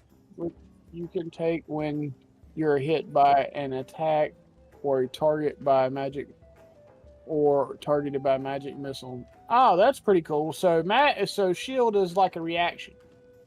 Okay. So I can take it if someone hits me or someone targets me with magic missile, and it creates an invisible barrier of magical force that appears to protect you. I get +5 to my AC. All right. And take no damage from magic missiles if that's the case. So, okay. Not bad. All right, dude. I think that's where I'm going to call it tonight so I can see about food and stuff. All right. Well, I am working on my dice, so hopefully I will be done by it. Is there anything that you were looking forward to in the new campaign or new books of D&D? Or is there something you might like? Last question, like, is there something you're hoping they put in this book that wasn't in the original that you personally wouldn't mind seeing? I would like to see a better breakdown on creatures. Okay. You know, for this, because I feel like there's still a lot of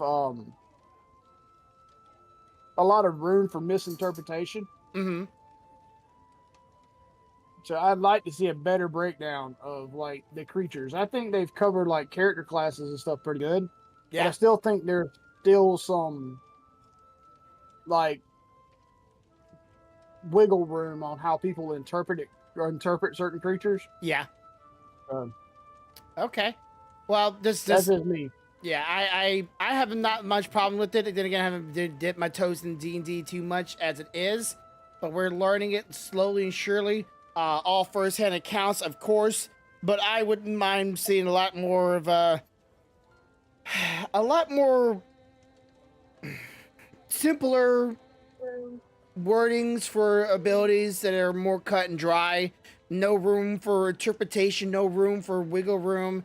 It says what it says and it does what it does. There's nothing too complicated to it. Simplify words to those who could easily abuse the wording of it can take advantage of it. And I don't like no one taking advantage, whether it be a player or a DM. I think everybody should have a fair chance with everything there. And I feel like there's too many vast words in the book to be like, okay, yeah, that can be interpreted in 1,001 ways, and no one knows what the rules, so the DM will just, or the player will just make up some reasons why it should just work that way, and I don't think it should work that way. And of course, I also don't think, don't pander, don't do anything like that. The game is fully acceptable to everybody, and there's no one excluded. Don't feel like you're being excluded. I don't feel like, nowadays too many people are trying to do things to invite everybody. The game is not meant for everybody, and that's okay. That doesn't have to be for everybody. Everybody has their niche. Everybody has their thing. And if it's not for you, that's okay. It's like being a mountain climber. Not everybody's gonna want to climb a mountain and with their bare hands. It's not meant for you. Just right. Why do you need to get into it? It's okay not to be included in everything in life. I don't know. There's too many things nowadays, and people getting tired of it. So I'm gonna keep on doing this. I'm gonna keep on finish up my dice, and I'm gonna throw it in, and then I'll throw the link your way. I'm gonna be here for a little longer, chat. So those who want to chill out with my side of the stream, you can. But Corvo, thank you for joining me today. Make sure y'all go over and see him. He's down there. Yeah, down that way, right down there. Yep. Go over and hang out with him. I'm gonna go see about grabbing some grub because I have work tomorrow, and you guys have a good time. So I'm gonna do my spiel real quick. All right.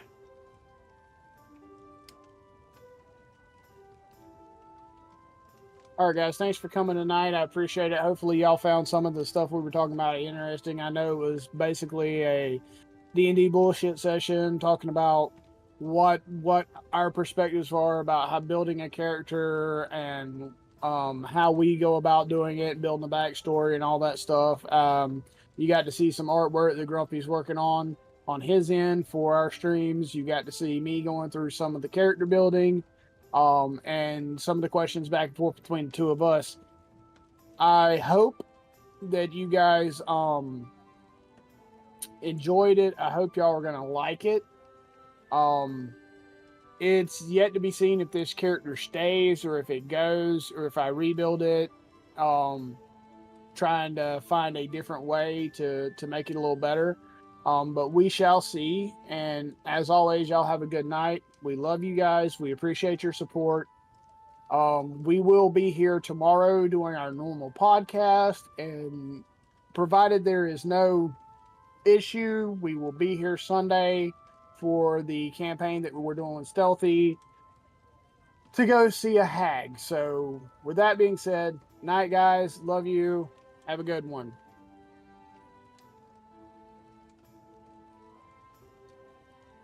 All right, and done. All done. All righty. Well, get some food in you. And I'm going to be working on this. Talk to you later. All right, you have a good night, dude. Bye. All right. Anybody is here? Thank you for joining me. Thank you for coming from over to Corvo. If anybody did come over with Corvo, hope you're going to have a good time. Sorry if you can't see my camera right now. I need to turn it on from here, so give me a...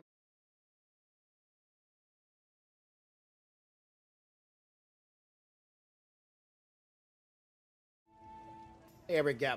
Okay. Oh boy, I'm gonna be hungry when my wife gets home. I haven't ate yet, so I am starving, but I will be all right.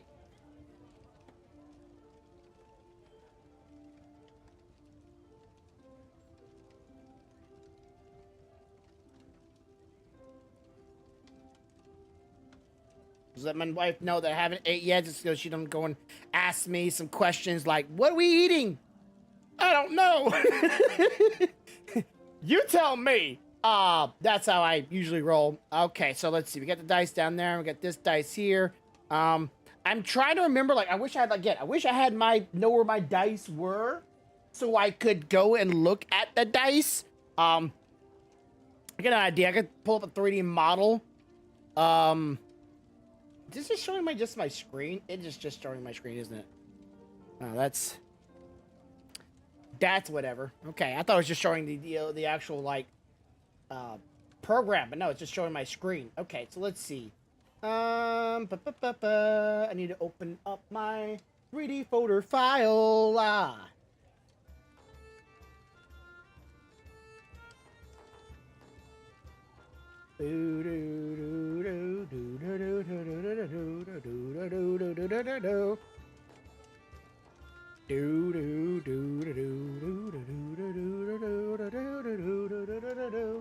Come on!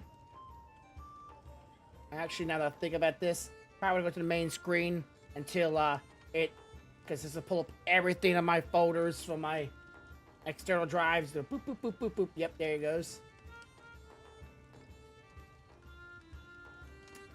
All right, let's see.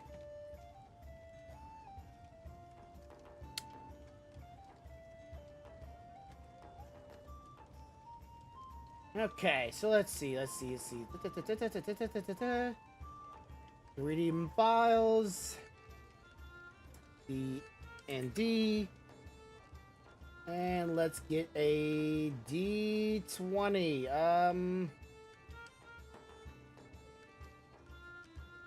Okay, that's not helpful, and on the wrong screen.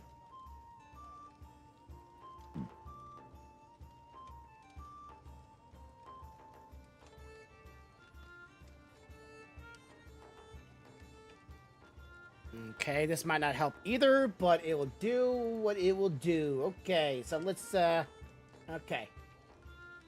Close this out. Close this out. Okay, so we got a D20 here, the different 3D model D20, but let's see.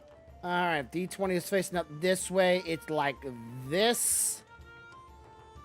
So that gives me an idea of all the numbers that we have. So we got a 2, 5, 17, 10, 8, and then well, it's more like this. So yeah. 2, 5, 17, 10, 8, and then a 3. Okay, so gives me an idea of like positions of the dice so I can know what numbers should go where and when and blah blah blah. So I can just follow it easier that way. Just I don't know where my actual dice are. Sucks, but it is what it is, and what it is, it sucks. Oops. There's another song on my playlist for this music, if you're listening to it, that I would like to play right now, but thanks to some dickwad on YouTube that put it in a royalty-free section. Get this, chat. So I was looking for music that was royalty-free. Because, well, I don't want to get copyrighted for the music and get in trouble. So I look at music that's royalty-free, and I find some music that I'm going, dang, that's a nice song for what I'm looking for, and it matches the kind of the theme of it. So let's just use that royalty-free music to play during the stream. So I go and play it during the stream, like I was planning to. Well, I pull up my VOD the other day, and I noticed I got a copyright strike on my thing. Now, they haven't, like, claimed the copyright strike, right? It wasn't like they filed it. It was more like YouTube's automated system. I filed it. Still annoying. So I go and look at the music and go, wait, this is supposed to be royalty-free. Why am I getting copyright strike for this music? That don't make no sense. It literally found it in the copyright or the royalty-free section. So I open up the freaking video. I go looking at it, and sure enough, it is royalty-free if, and that's the word here, if I decided to subscribe to this one website, and then I'll get licensed to use it. So, I don't know where the word royalty-free comes from, but I'm pretty sure free means free, not pay royalty-free music. It was just supposed to be royalty-free. I don't know people the idea of free from anymore, but that's not my definition of free. That's in my definition of paid subscription. But that's just my thoughts.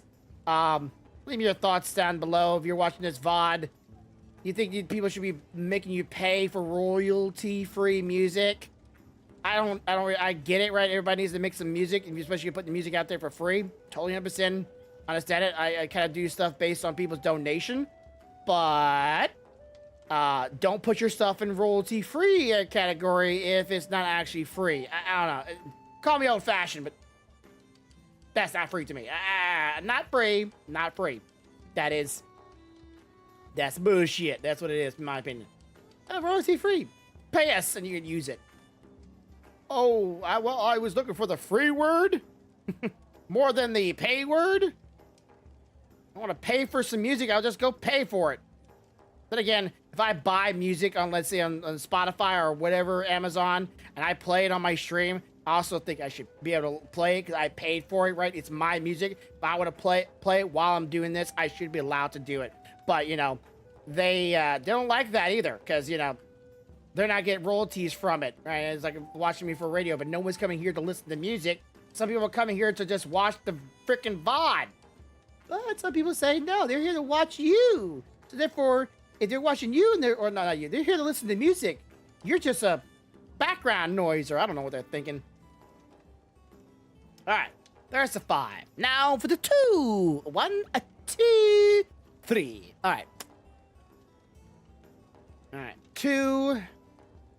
Rinse and repeat the same cycle. We're gonna convert this to a roster. Bam. We're gonna pop this baby some color. We're gonna rotate. And all of that good stuff. Free movements. So we got the 2 up in this direction. We're trying to make it horizontal to this line. So beep, beep, beep, beep, beep. All right. And then we're gonna try to bring it down a little bit. And we're going to give it a little bit of a curve so it goes with the whole thing. And then we're going to shorten a little bit.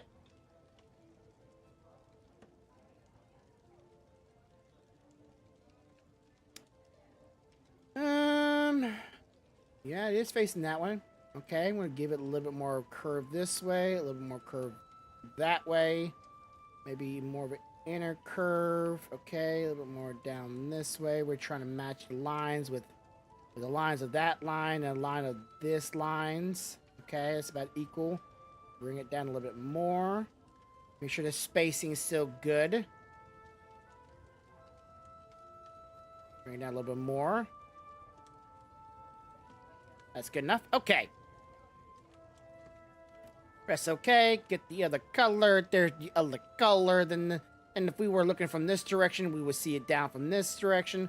I'm trying to give it like a bit of a depth, as if these numbers are embedded into the actual dice itself, not just surface level things like some dice have, like a embedded one. Some have just a surface level or a shallow level of engravement in it. I want this to be deep into it, but not so deep where it makes no sense.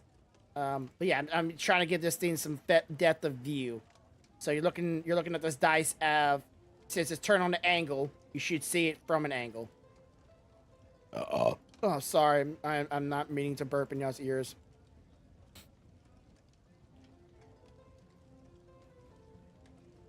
And maybe since it's going to maybe like a little bit of that, maybe just a little bit, not like a lot. One little line would hurt.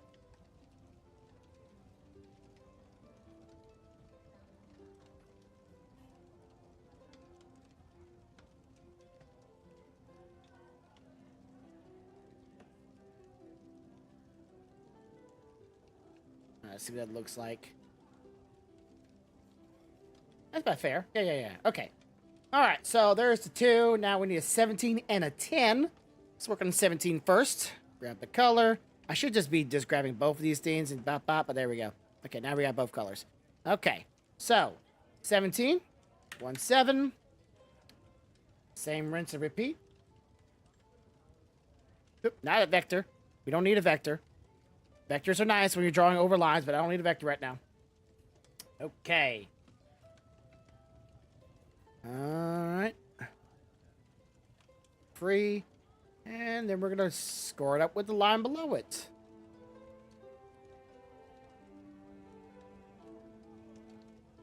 Okay. Bring it in. Bring it in. Oops. Back.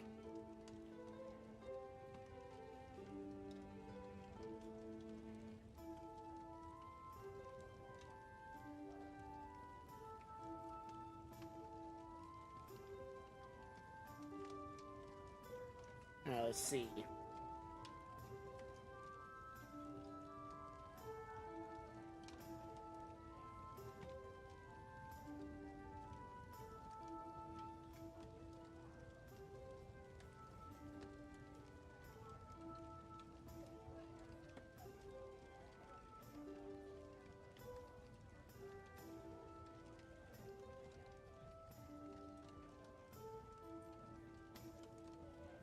Again, I'm trying to see like the distance between both sides of the cube, so it has some symmetric look to it, and might look a little bit more natural. Okay, so from this view, we should see upwards in it. Ooh, ooh, ooh. Yeah, the color, other color.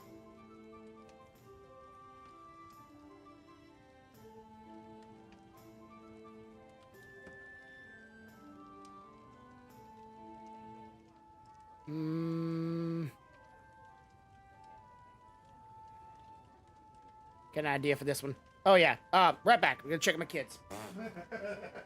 They've been chilling in the kitchen, so fine. All right.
Those alone.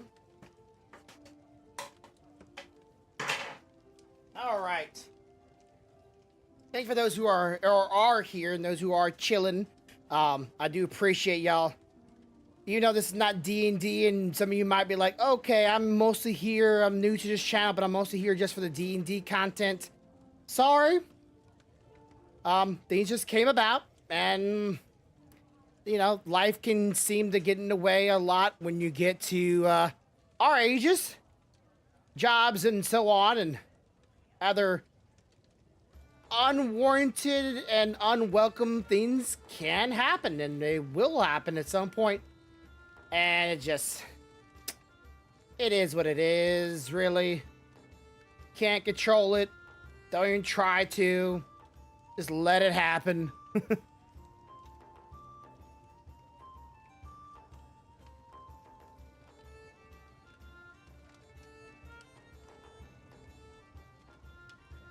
All right, there's a 17. We just need three more numbers. A 10, a 3, and an 8.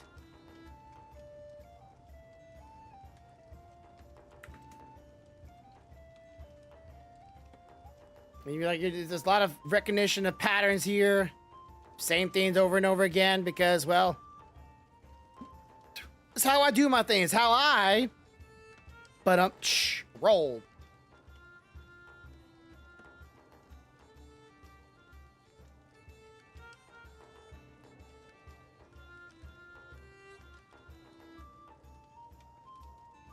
Now, in the final form of this version of the actual logo itself, y'all won't very much see me and Corvo's logo on the dice. It's mostly just like if I'm doing a larger little thumbnail or whatnot, or I'm doing some kind of banner, like all these details will show up. But in the actual logo version of this, oh yeah, you won't be able to see any of these details. Like I'm fully aware that I'm not making a very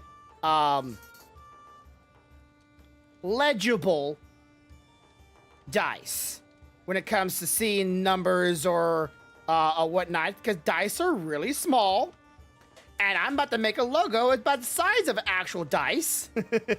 So therefore, ergo, seeing the details is probably going to be useless.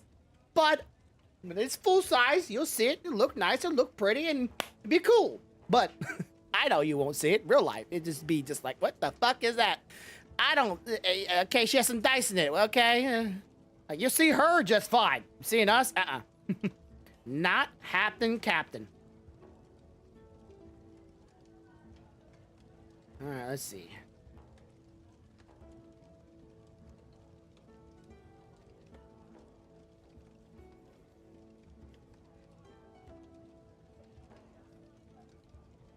Now, as far as I'm aware, the music is playing right now, if anybody's wondering, as far as I'm aware, again, aware, this song is 100% royalty free. Royalty free. Royalty. But, you know, not royalty free if you're paying for it. It's freaking annoying. The whole free part is kind of has to be free in order to be able to be called free. But, you know, whatever, I guess. Oh, subscribe. You can buy the license to it. Huh? It just boggles my mind. No one wants to see a copyright strike on their video. Just no one.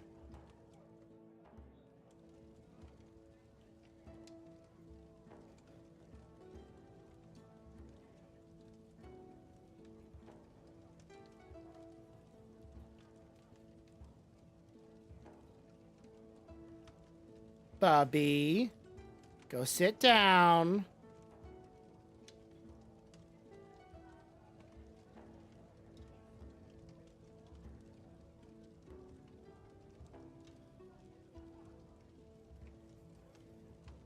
All right, two more. 3 and 8, 3 and 8.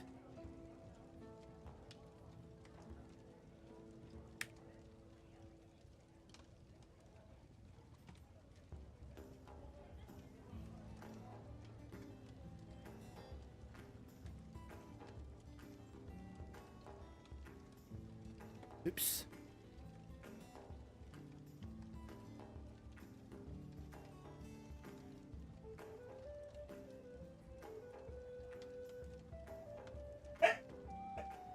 Lotus. You're not doing this, boy. This little dance and tango with you all night.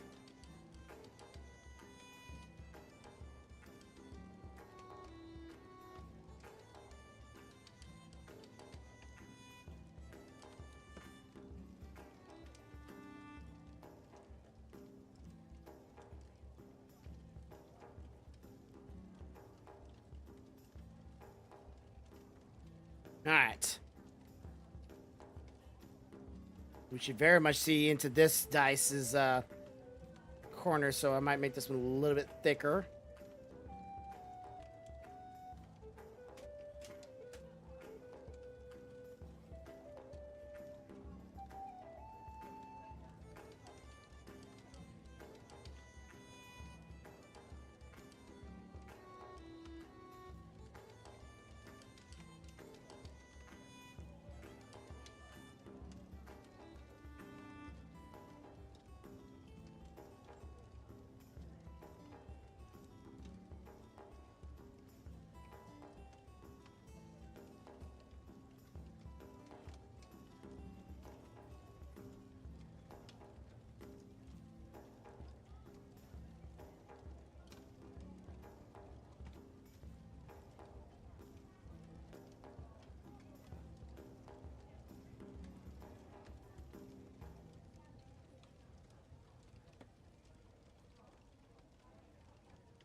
All right, so let's see. Ba, ba, ba, ba, ba.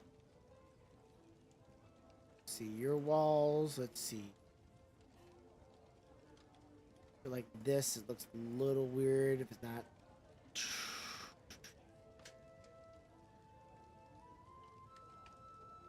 We might see down this wall, but not as thick of a line, so just a single. Maybe the same thing here.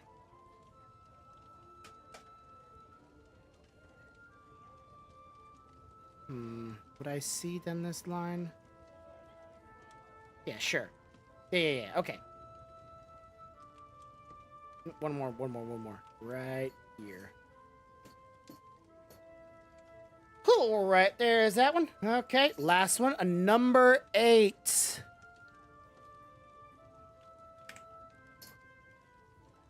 Now, I don't have to worry about turning, twisting this one too much because it says 8. Same on all sides, all corner, roster. Free. All right, now this one is a little bit of like a slight tilt. We should lines up that. Slight tilt to this one because of the angle. So it'll be more angled a little bit that way more than it'd be the other way. So we're going to make sure that the lines are still here. A little bit too much this way. There we go. Okay, but we still want to give it to that point of this direction. But we're going to stretch it this way. We're going to come down. Yeah, that's about right. Okay. Pop that color. Oops, wrong color. Pop that color. Now, same thing as the last time. Give it the... Give it that treatment of depth. You know, this is a really steep turn. We won't see it that much deep into it because how steep it is. Or the incline, we want to call it. But it's definitely a steeper one. So we're not going to do as thick of a line on this one. You'll still see it, but just won't see it as well as, per se, the other one. Actually, I don't know if you'll see these very well at all, actually. I'm just going to take this out a little bit. You might still see that, but you just won't see the other line that well. It's like it's still there, but this side would probably be more showing because it's pointing in that direction, so you might see this well a lot more clear than the other side.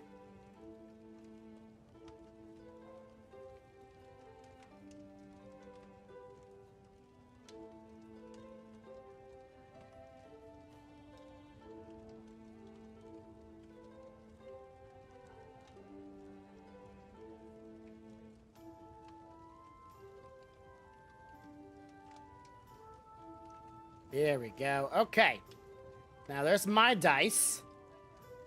Now where is the... Not this one. These are the numbers. So we're gonna merge all the numbers below themselves. So we're gonna have all the...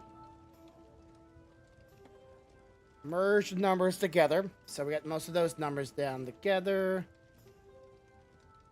There's all those numbers. There's my logo, so I'm going to slap this up here, merge it with the numbers. So logo and numbers are all together. Here is the dice. We're going to put that below it. And we're going to take the... Here, we're going to quickly highlight, move this.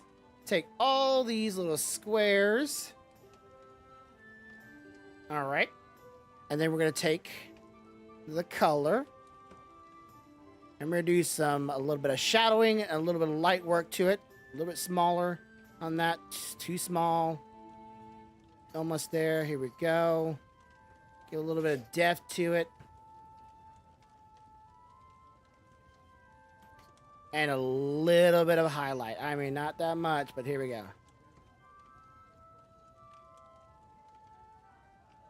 Okay, and then drop that back on it. And there's my dice.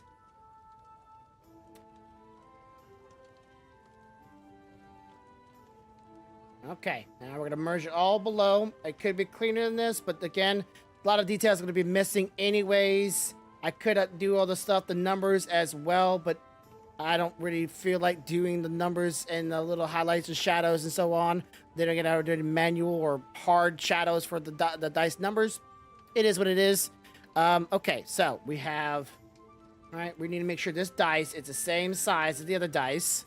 So we need to go ahead and just, no rotation, just scale it. We're going to put it right near it, and we're going to go whoop and see how we're looking here. A little bit smaller. Okay. We're going to give it a 1 by 1. Let's see. Okay, it's a little bit. Actually, almost right on the money on that one. Wow, okay. What about down here? Okay, maybe not the bottom. There we go. Okay. With the top. Top's good. Okay. There we go. We got the 2 dice. Here they are side by side with each other. Again, you lose a lot of details when you shrink down, but it'll be all right. Let's get her back up here. Let's move them into positions.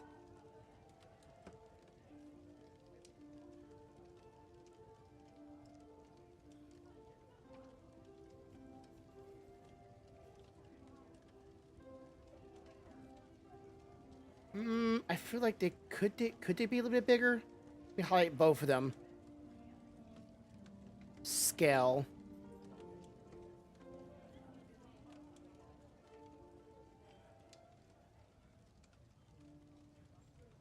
Let me do, okay. Rotation.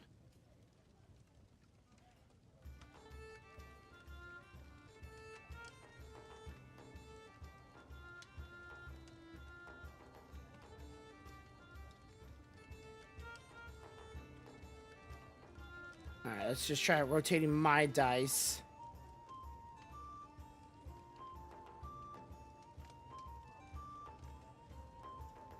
Did I put scale? Okay, I didn't do rotation.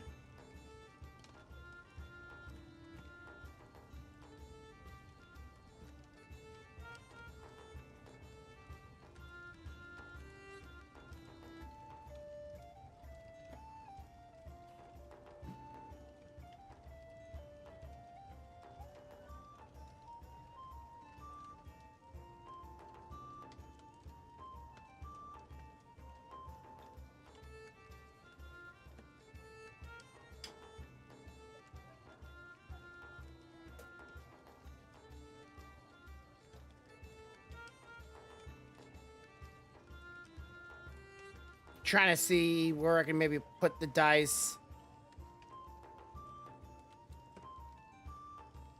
in this hand. That'll make sense.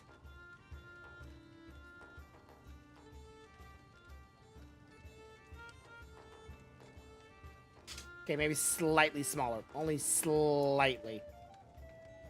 I don't want to go too small with this.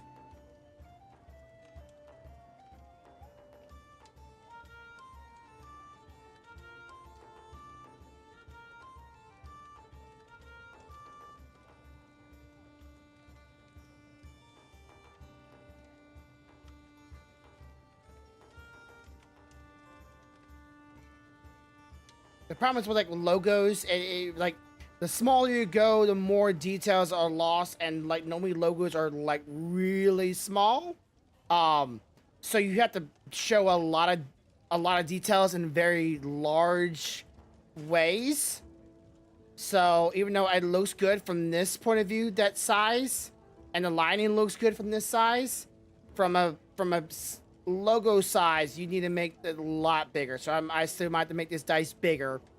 Put them a little bit behind her fingers, just a little bit, and I'm gonna probably make her outlines of her character, or the questionable character, a little bit thicker too, because I'm losing a lot of the details the moment I start going smaller with it. So we're gonna need to upscale pretty much every line, which it happens. I've done this before, so where I've done it too thin lines, and I'd go and go, hey, let me look at this, and realize all that detail, all that work is just lost.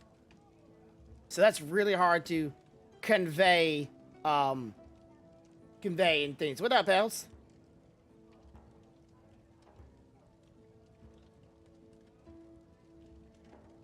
All right, let's see.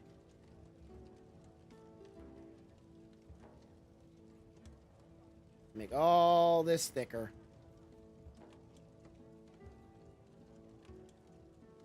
it's kind of a thing. It's not really a thing.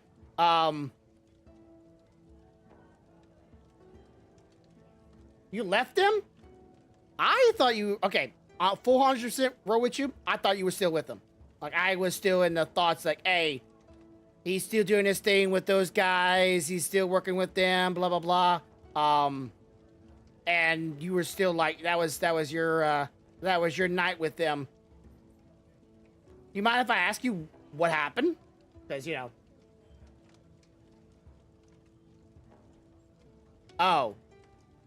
Was your ex, okay, your ex might have been still in that DnD campaign and you didn't want to be a part of it anymore. Understandable. Probably, okay, so it was that, okay. I can totally see that because, full stop. If I had an ex and something like that, I know some people are like, I don't want to ruin our game, blah, blah, blah. Like, nah, I'm good. I can walk away. Not a big deal. It's not a big issue. We just don't get along together. I gotta step away. You know, have fun, guys, kind of like thing, but don't worry, it's cool. You know, try to be amicable about it, but at the same time, it's like, yeah, get the fuck out of here. Got to get the hell out of here, because it ain't working, fam. But yeah, it's like, it is, but it's not, it's just one of those things. It's just like, it's, if you're able to play with the people, not just the DM, right? DM is one thing, but the people you play with have to be another thing too. So if you're not having fun with somebody in the group, I imagine D&D can just be more dreadful than it is fun, or it can be more annoying. Because some people are annoying. Like they don't have that characteristic of just chill.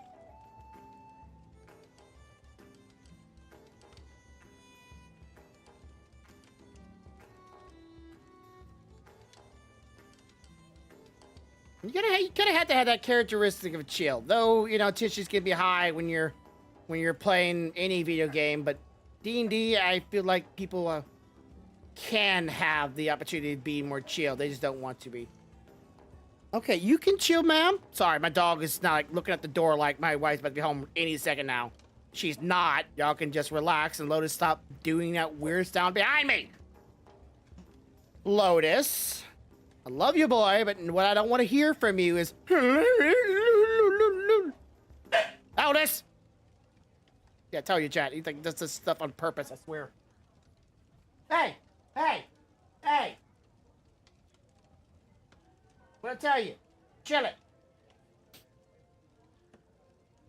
So yeah, like, you know, if you... You Stealthy, you know, would have to talk it out.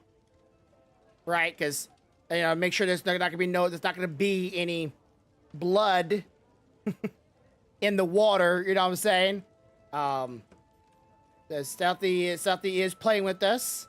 I don't know if y'all really worked everything out or not. I thought y'all did. Pretty sure I thought y'all did. But things could always change, and I don't know about it.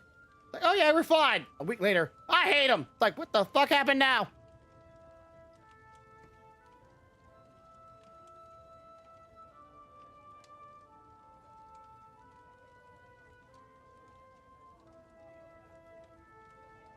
Taking too long?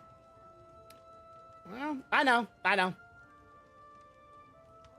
We were trying to get everything going. I knew that one time we were trying to set the D&D campaign, and at that time, I knew you couldn't join us because it was not the right days. Did I do this on a different... I did this on that layer? Son of a bitch. I just did all that on that layer. Well, cocksuck me. And fuck me. Okay, well, that means I gotta cut this son of a bitch out and put it on its own layer again. Okay, well, shit. Okay. As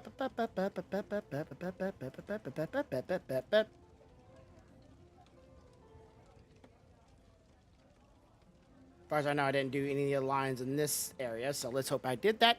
Cut and paste. Now it's on its own layer again, so delete that.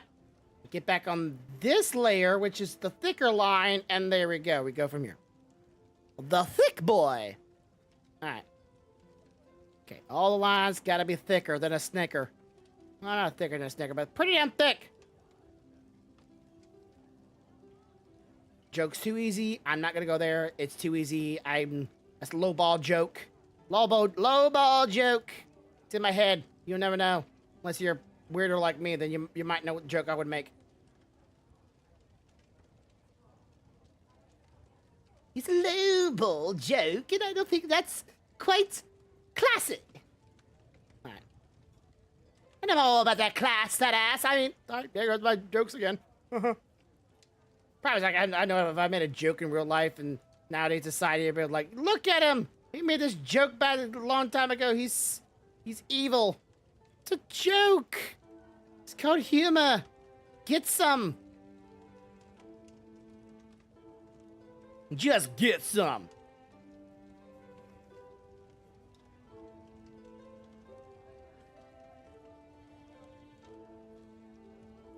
Awesome. What the hell happened down here? Okay, this layer. What is going on right here? Like, all this can go away. Just go away. Just go away. Just go away. And then now, what is it, this layer too? Okay, just this, all that, just go away. And then, where is, okay, this line? Okay, now just go away. I don't know how I got all these lines out here. I made a perfect circle, cut all of it, and then some reason, there's still lines down here. I don't know how the hell this freaking happened, but it's annoying. All right, and, whoop, that's too big, thick. That's too thick, okay. That's what she said. All right, and the joke, I just couldn't help myself. I just could not help myself. Just could not help myself. And okay, so Roy, quite Roy.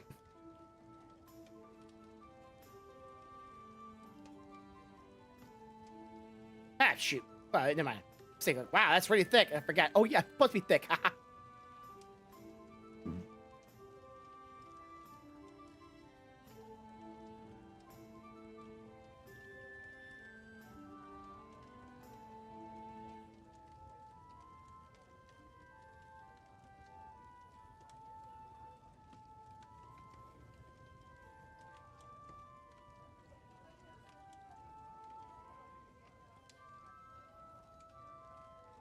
All right, let's see. Oops. Hey, hate that guy. Sorry. Everybody knows that reference. Good on you. But I've said that, made that reference so many times, and people are like, what is that from? Like, oh my god, no one knows that freaking reference. It's not like a big secret. Everybody else knows the rest of the reference for the freaking movie, but no one knows that reference. All right, it's something like how it comes like that big bulging in.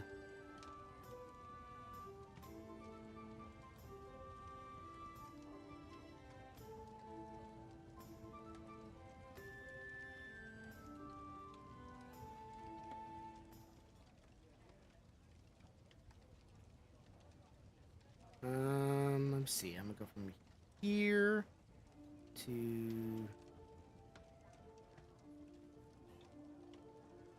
then here to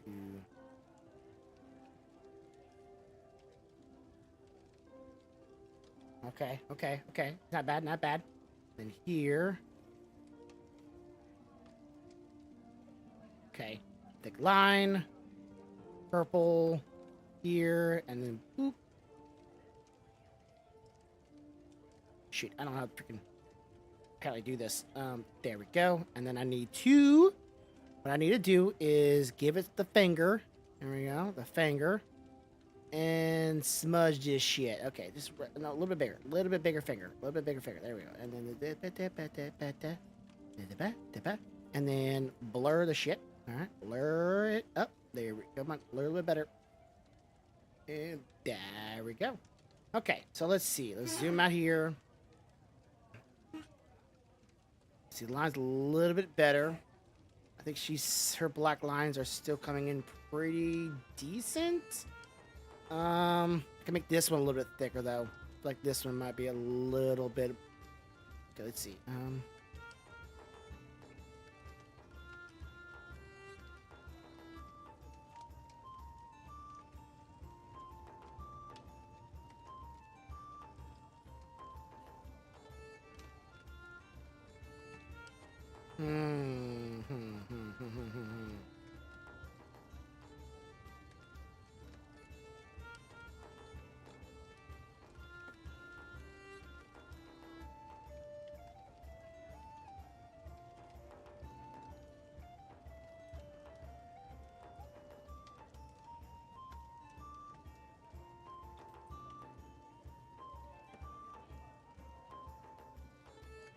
Wait, that's not the finger. That's not the finger.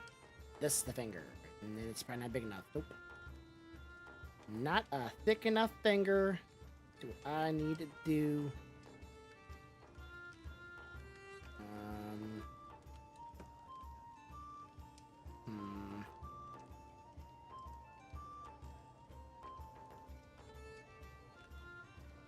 Actually, it does pop out a lot more.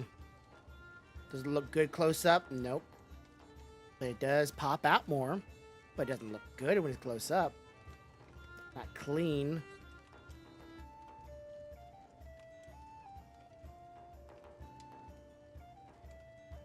Oops.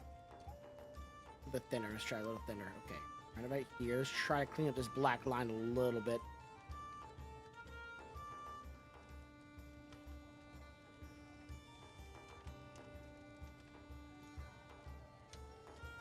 Alright, then we go blurring it up. Stay away from the black line. Yeah, still give it a little bit of weird look right here. Maybe we can just push up a little bit here.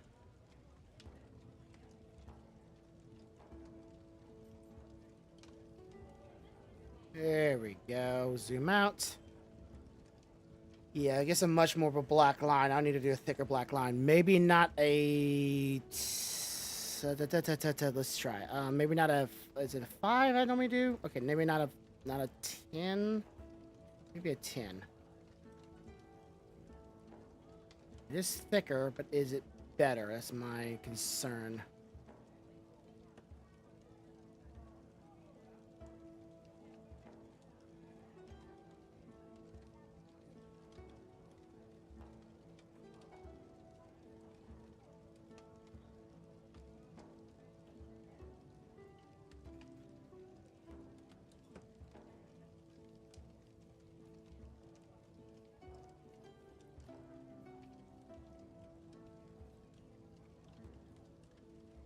That leaves everybody?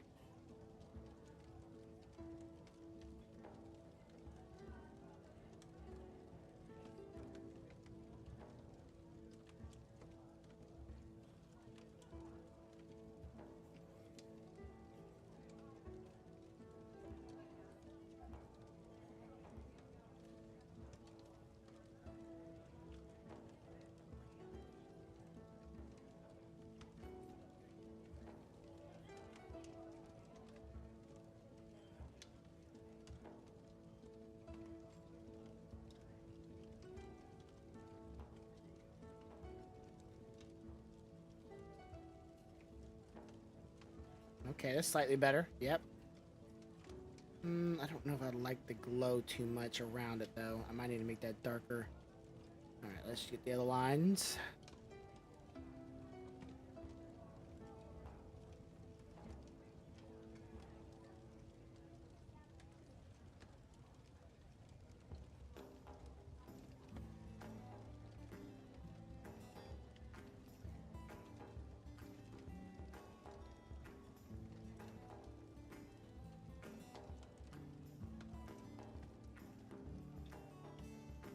Try this. Right.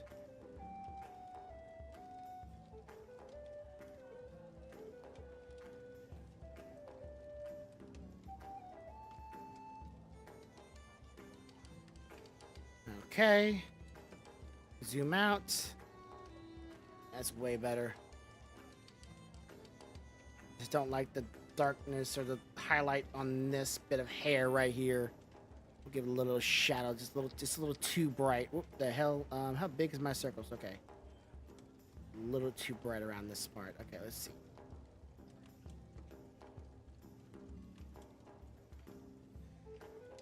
Too bright around the fingers as well.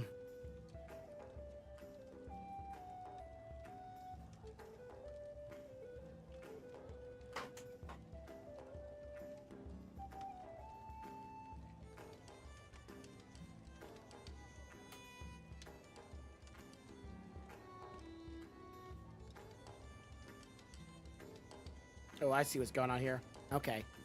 I'm seeing these little shadows up here.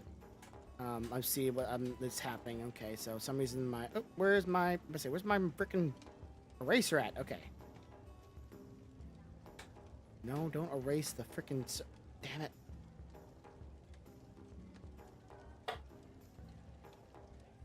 That could be a pain in the ass. Gotta isolate the highlights or shadows I did up here in the actual circle itself, and I have a feeling I'm gonna have a hard time doing that. You can't see it very well, but it's definitely there. Okay, maybe I should, let's see. Background, let's give right here. Let's do a white background, and maybe I can see the shadows a little bit better, and I'll just erase it afterwards. That was so fate. Maybe like a yellow. Maybe yellow would be a little more obvious. Hello? Nope, yellow is, well, it's kind of more obvious. Okay.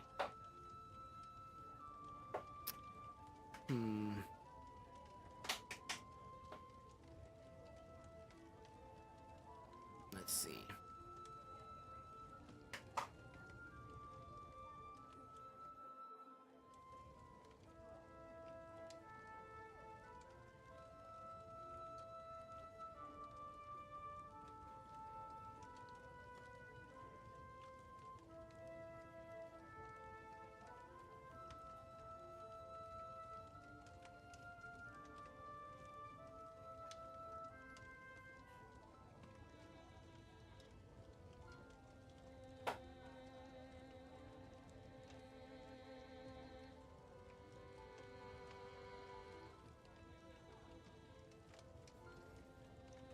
Go. Is there anywhere else I gotta worry about? Yeah, down here. I was wondering if I was seeing some things or not, but yep, down here. Okay. Oop.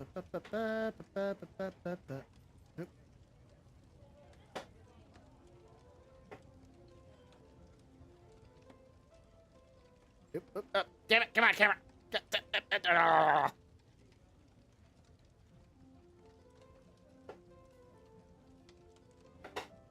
Okay.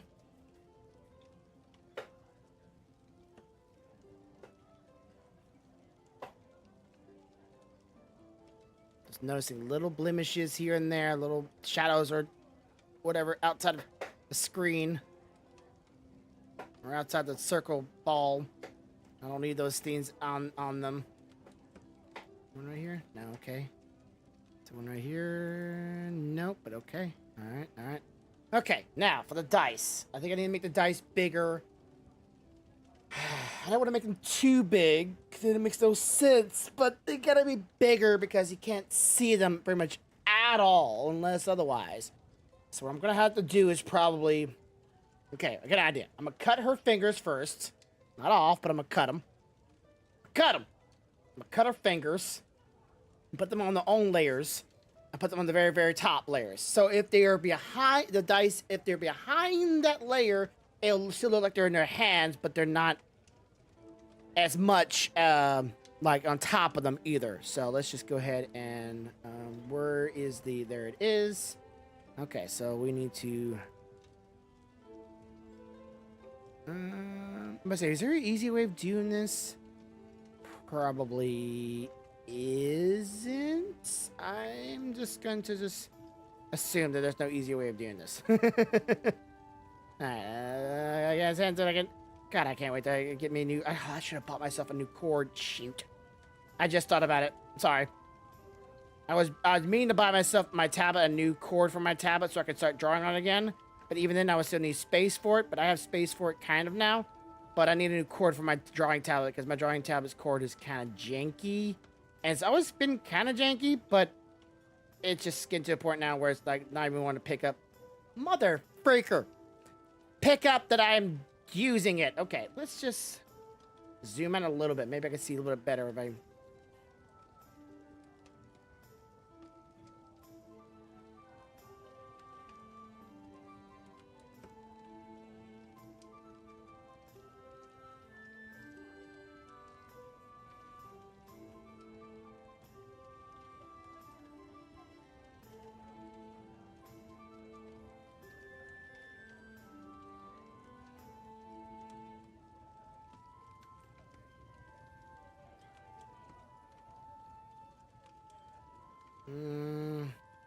Hope the lines get close enough to that.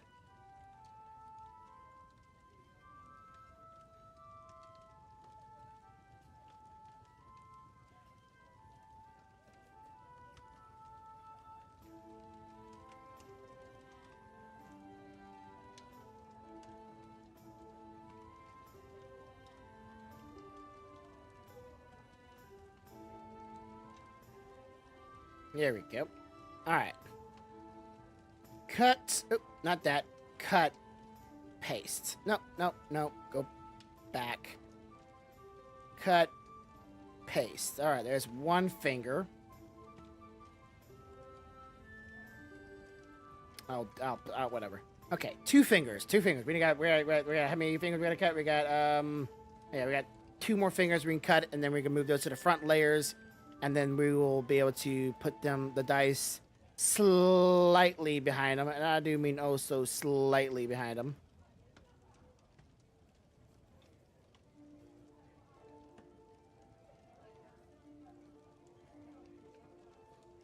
Gotta zoom all the way out, then zoom all the way in to make the camera focus, or the whatever focus down here more.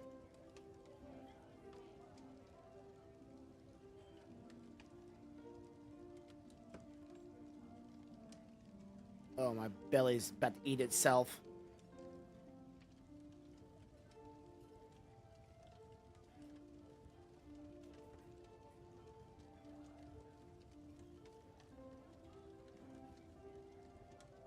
All right. Now we're going to go back to this layer, because make sure we're on the right layer. Cut, paste. Move these two now fingers, merge below. Move them upwards above the dice. So there's those two fingers. One finger remaining. This one. All right. And this one should be the easy of all of them, because it literally is just this little round little nubbin right here.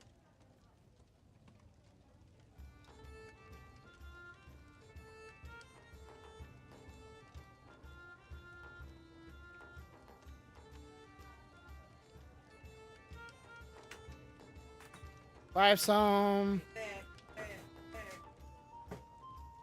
Back up, back up. They're backing it. They're backing it.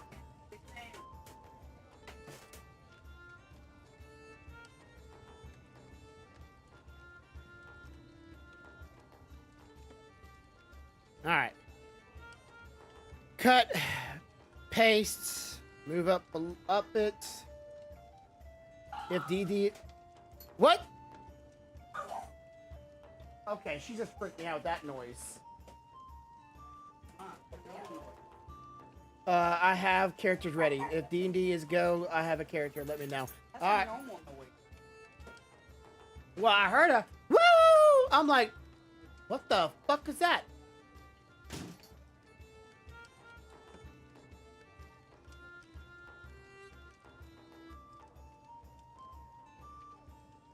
Well, as long as you're good in standing with everybody else, and you know you're in good standing, I'll let them know that you are ready.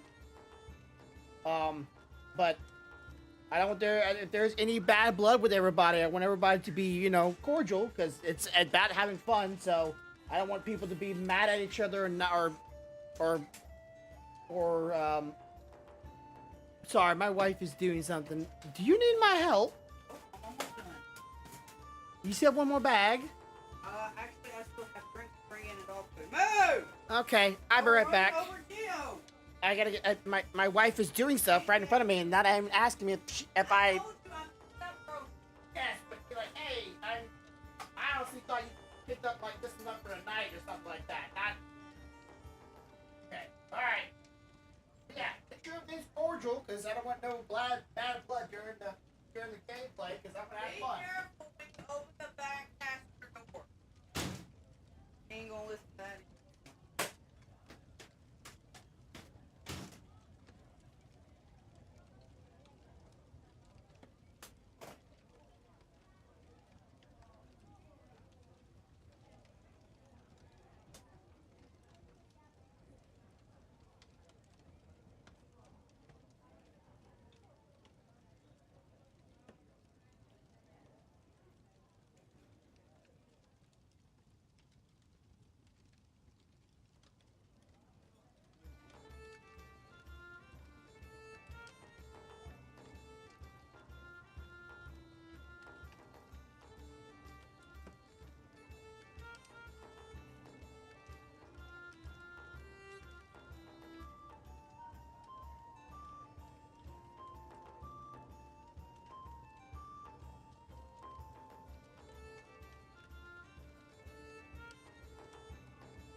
artillery.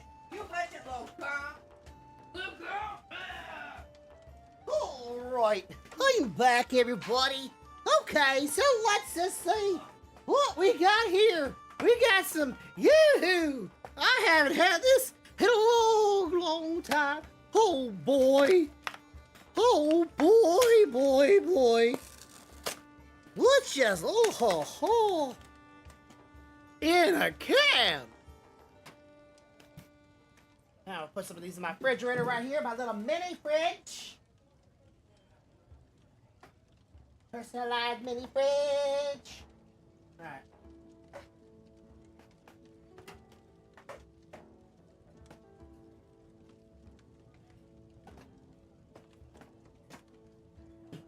I don't know the last time I had some of this, but it looks like it could be good, and hopefully it is good. But it could be also trash. And oh god, that would be terrible. Oh, yoo-hoo for you, and yoo-hoo for me. Yoo-hoo. Okay. Oh, there we go. One more left. All right. And there's the last one.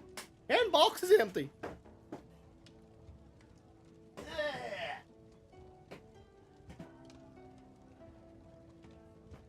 All right.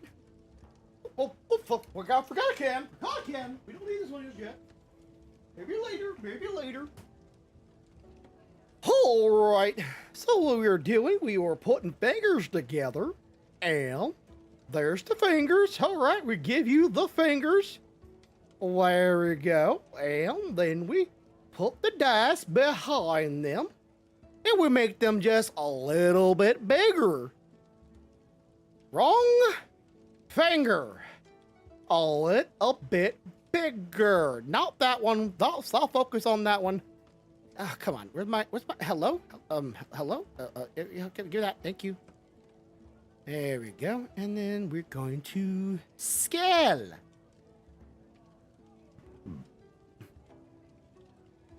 There we go. So it looks like they're behind the fingers. Okay, we can't rotate. Rotate.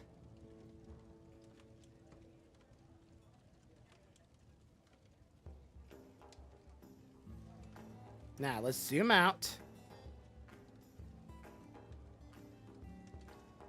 There we go.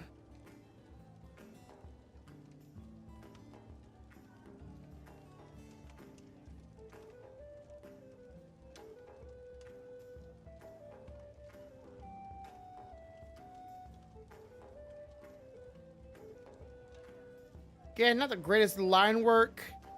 I don't get the point across. It looks great when you're up close. You can still see it until about here. Maybe like back here. You can't really see what's going on. And when the logo goes about, you see about like this, but I can still see something in her hands, or dice. I think I see fingers. I definitely see the silhouette of her face and the head with their ears. I think those are ears. It's a little hard. It's a little hard to see the silhouette. Just a little hard. And I don't know what I should do to fix the silhouette. I could try maybe, just to try for shits and giggles, let's try a purple haze in the background. Let's see if maybe we need a more of a purple highlight than a white highlight. Let's just see what purple looks like.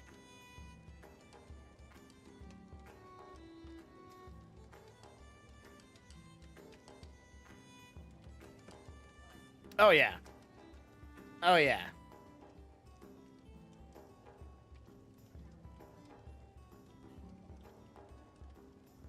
Okay. So it still has, like, you know, has, you know, us in it.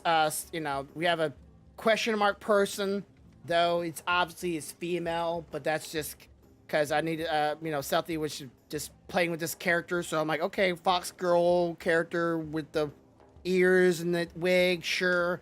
You know, Stealthy was doing the modeling for it. I don't know what Lambino looked like, so I couldn't very much use Lambino as a subject matter for the DM. Then again, you know, girls being a DM is not that all that common. There is a few girls that are online are DMs, but you know, Southie did DM the one campaign for us. And of course, my logo's still in it. Corvo's logo's still in it, so we can technically both still use it as well. And I'm gonna keep this as a Clip Studio image. So if I ever need to make a future improvement, change, alterations, words, I can.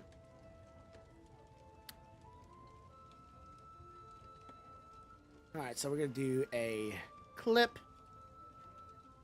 and then we got DM dice. Okay, right, and then I'm going to do it one more time, but we're gonna save it as a PNG.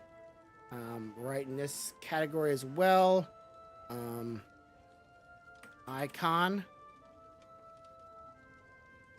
Now the problem is now it's not just it's being that you can clearly see it. The problem is now is I gotta make this thing small, but we gotta make the canvas the same size as it. So we're gonna do that real quick.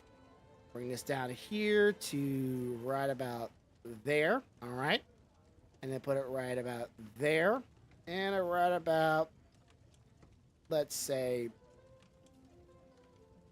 there. Hopefully that's close enough. No, this one's about 1 pixel or 2 pixels off. Okay, there we go. This is, I forget, I can zoom in, I can look at it, how close it is. That was good. That one is off by 1 pixel. There we go. And then we got the upper area, which is off by 1 pixel.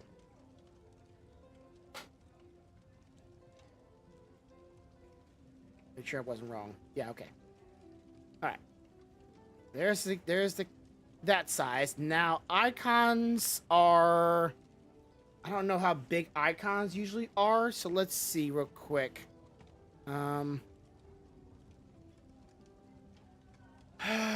Okay.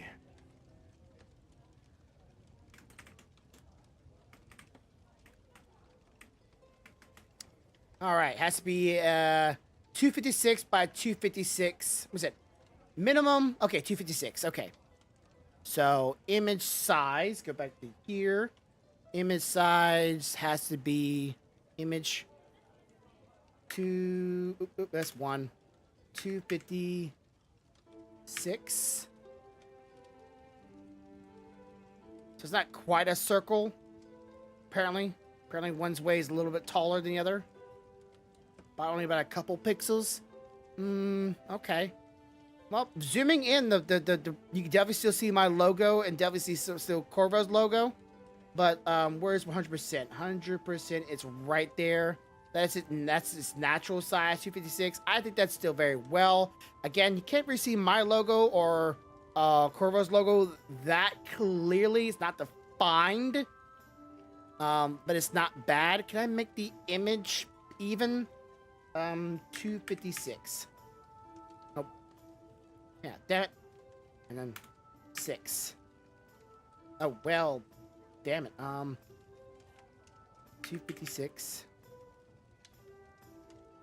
And I can't make the other. Okay, maybe I can make the canvas size 256 and then adjust the roundness of it. Okay, so its up and down is lesser or greater than.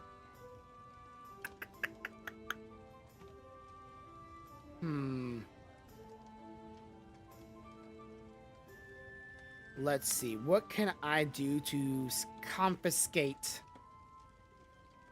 That's the right word for it. All I can think I could do is just stretch it to make it an even round circle. Because one way is 256, but the up and down is not 256, apparently. Or they would be touching. Right? I'm assuming I'm right here. Alright, come on. Come on. Up, up, up, up, up, up, up, up, up, up, up, up.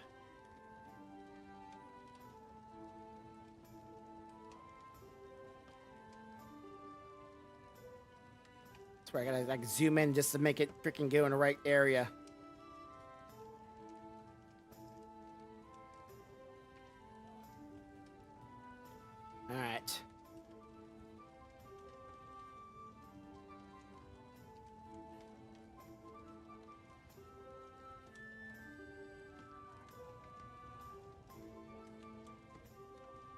Okay. Better? Well. Also, I was told I have to get new shoes and not to come back with new ones. Why? Because it's so worn out. And also, my shoestring, so I don't know about that. And that. Yeah, go spend more money on shoes. You want to give it to The me? nurse practitioner said she's just waiting for me to walk one good time, and then there goes the shoes behind me, and then I keep going forward. She gonna give you the money to buy new shoes? Freaker sneakerhead. She also made fun of me because it's like I stole your shoes. So my shoes? Yeah. How small do you think my feet are? Okay, I'm gonna show you mine. My shoes look okay, right? Yeah. Look how thin my leg is, and look at the shoes. Whatever. I think both of She you are. asked me, did I steal an orthopedic shoe for my diabetic? I'm putting you both in this category. Both of you are exaggerating. You still here? You steal your husband's shoes? How fucking small you think my feet are, bitch?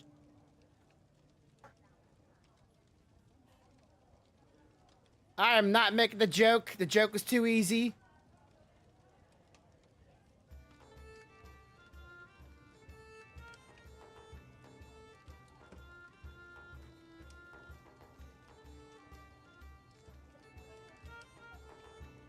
The joke is too easy, therefore I am not making it. Shit.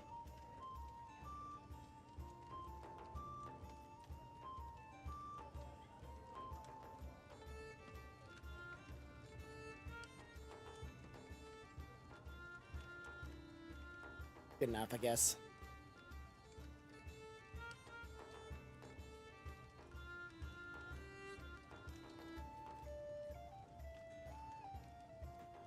All right, there it is.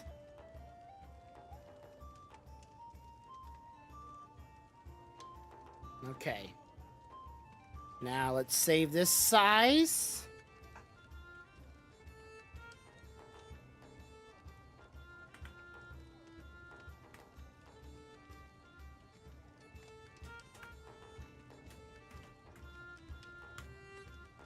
$256. All right. So now I have both and all sizes of this thing. I have a big image, I have a small image, I have the regular image. I'm just hoping this will all... Hope this be worth it, you know. Put a lot of work behind this thing. Hoping people think it looks cool. I think it looks cool. But it's one thing to think I think it looks cool, and another thing that everybody else think it looks cool.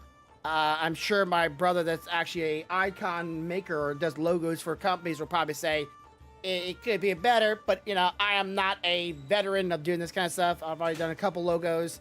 I'm just hoping it conveys the idea. I like the dice. I think the dice look cool. I think, you know, she looks really interesting. I'm just hoping it gives off the whole D&D vibe. I don't know how to do D&D stuff. Then again, I can't just slap a dice in front of my thing and put a nat 20 on and go, there we go, because someone's already done that. All right, so that will be it for me today. I'm going to get off, go eat. I did start early today, but we're going to have the podcast tomorrow. And on Saturday, I'm going to play a regular video game. I'll probably play some more of the 100 hero game. And on Sunday will be the multi-stream. So if y'all going to catch that, be there. Helsing, I'll talk to you later. And as always, everybody, have a good day, have a good night, have a good life. Much love, y'all. Bye. Here's a little song I Song I wrote. You might want to sing it note for note. Don't worry. Be happy. In every life we have some trouble, but when you worry you make it double. Don't worry. Be happy.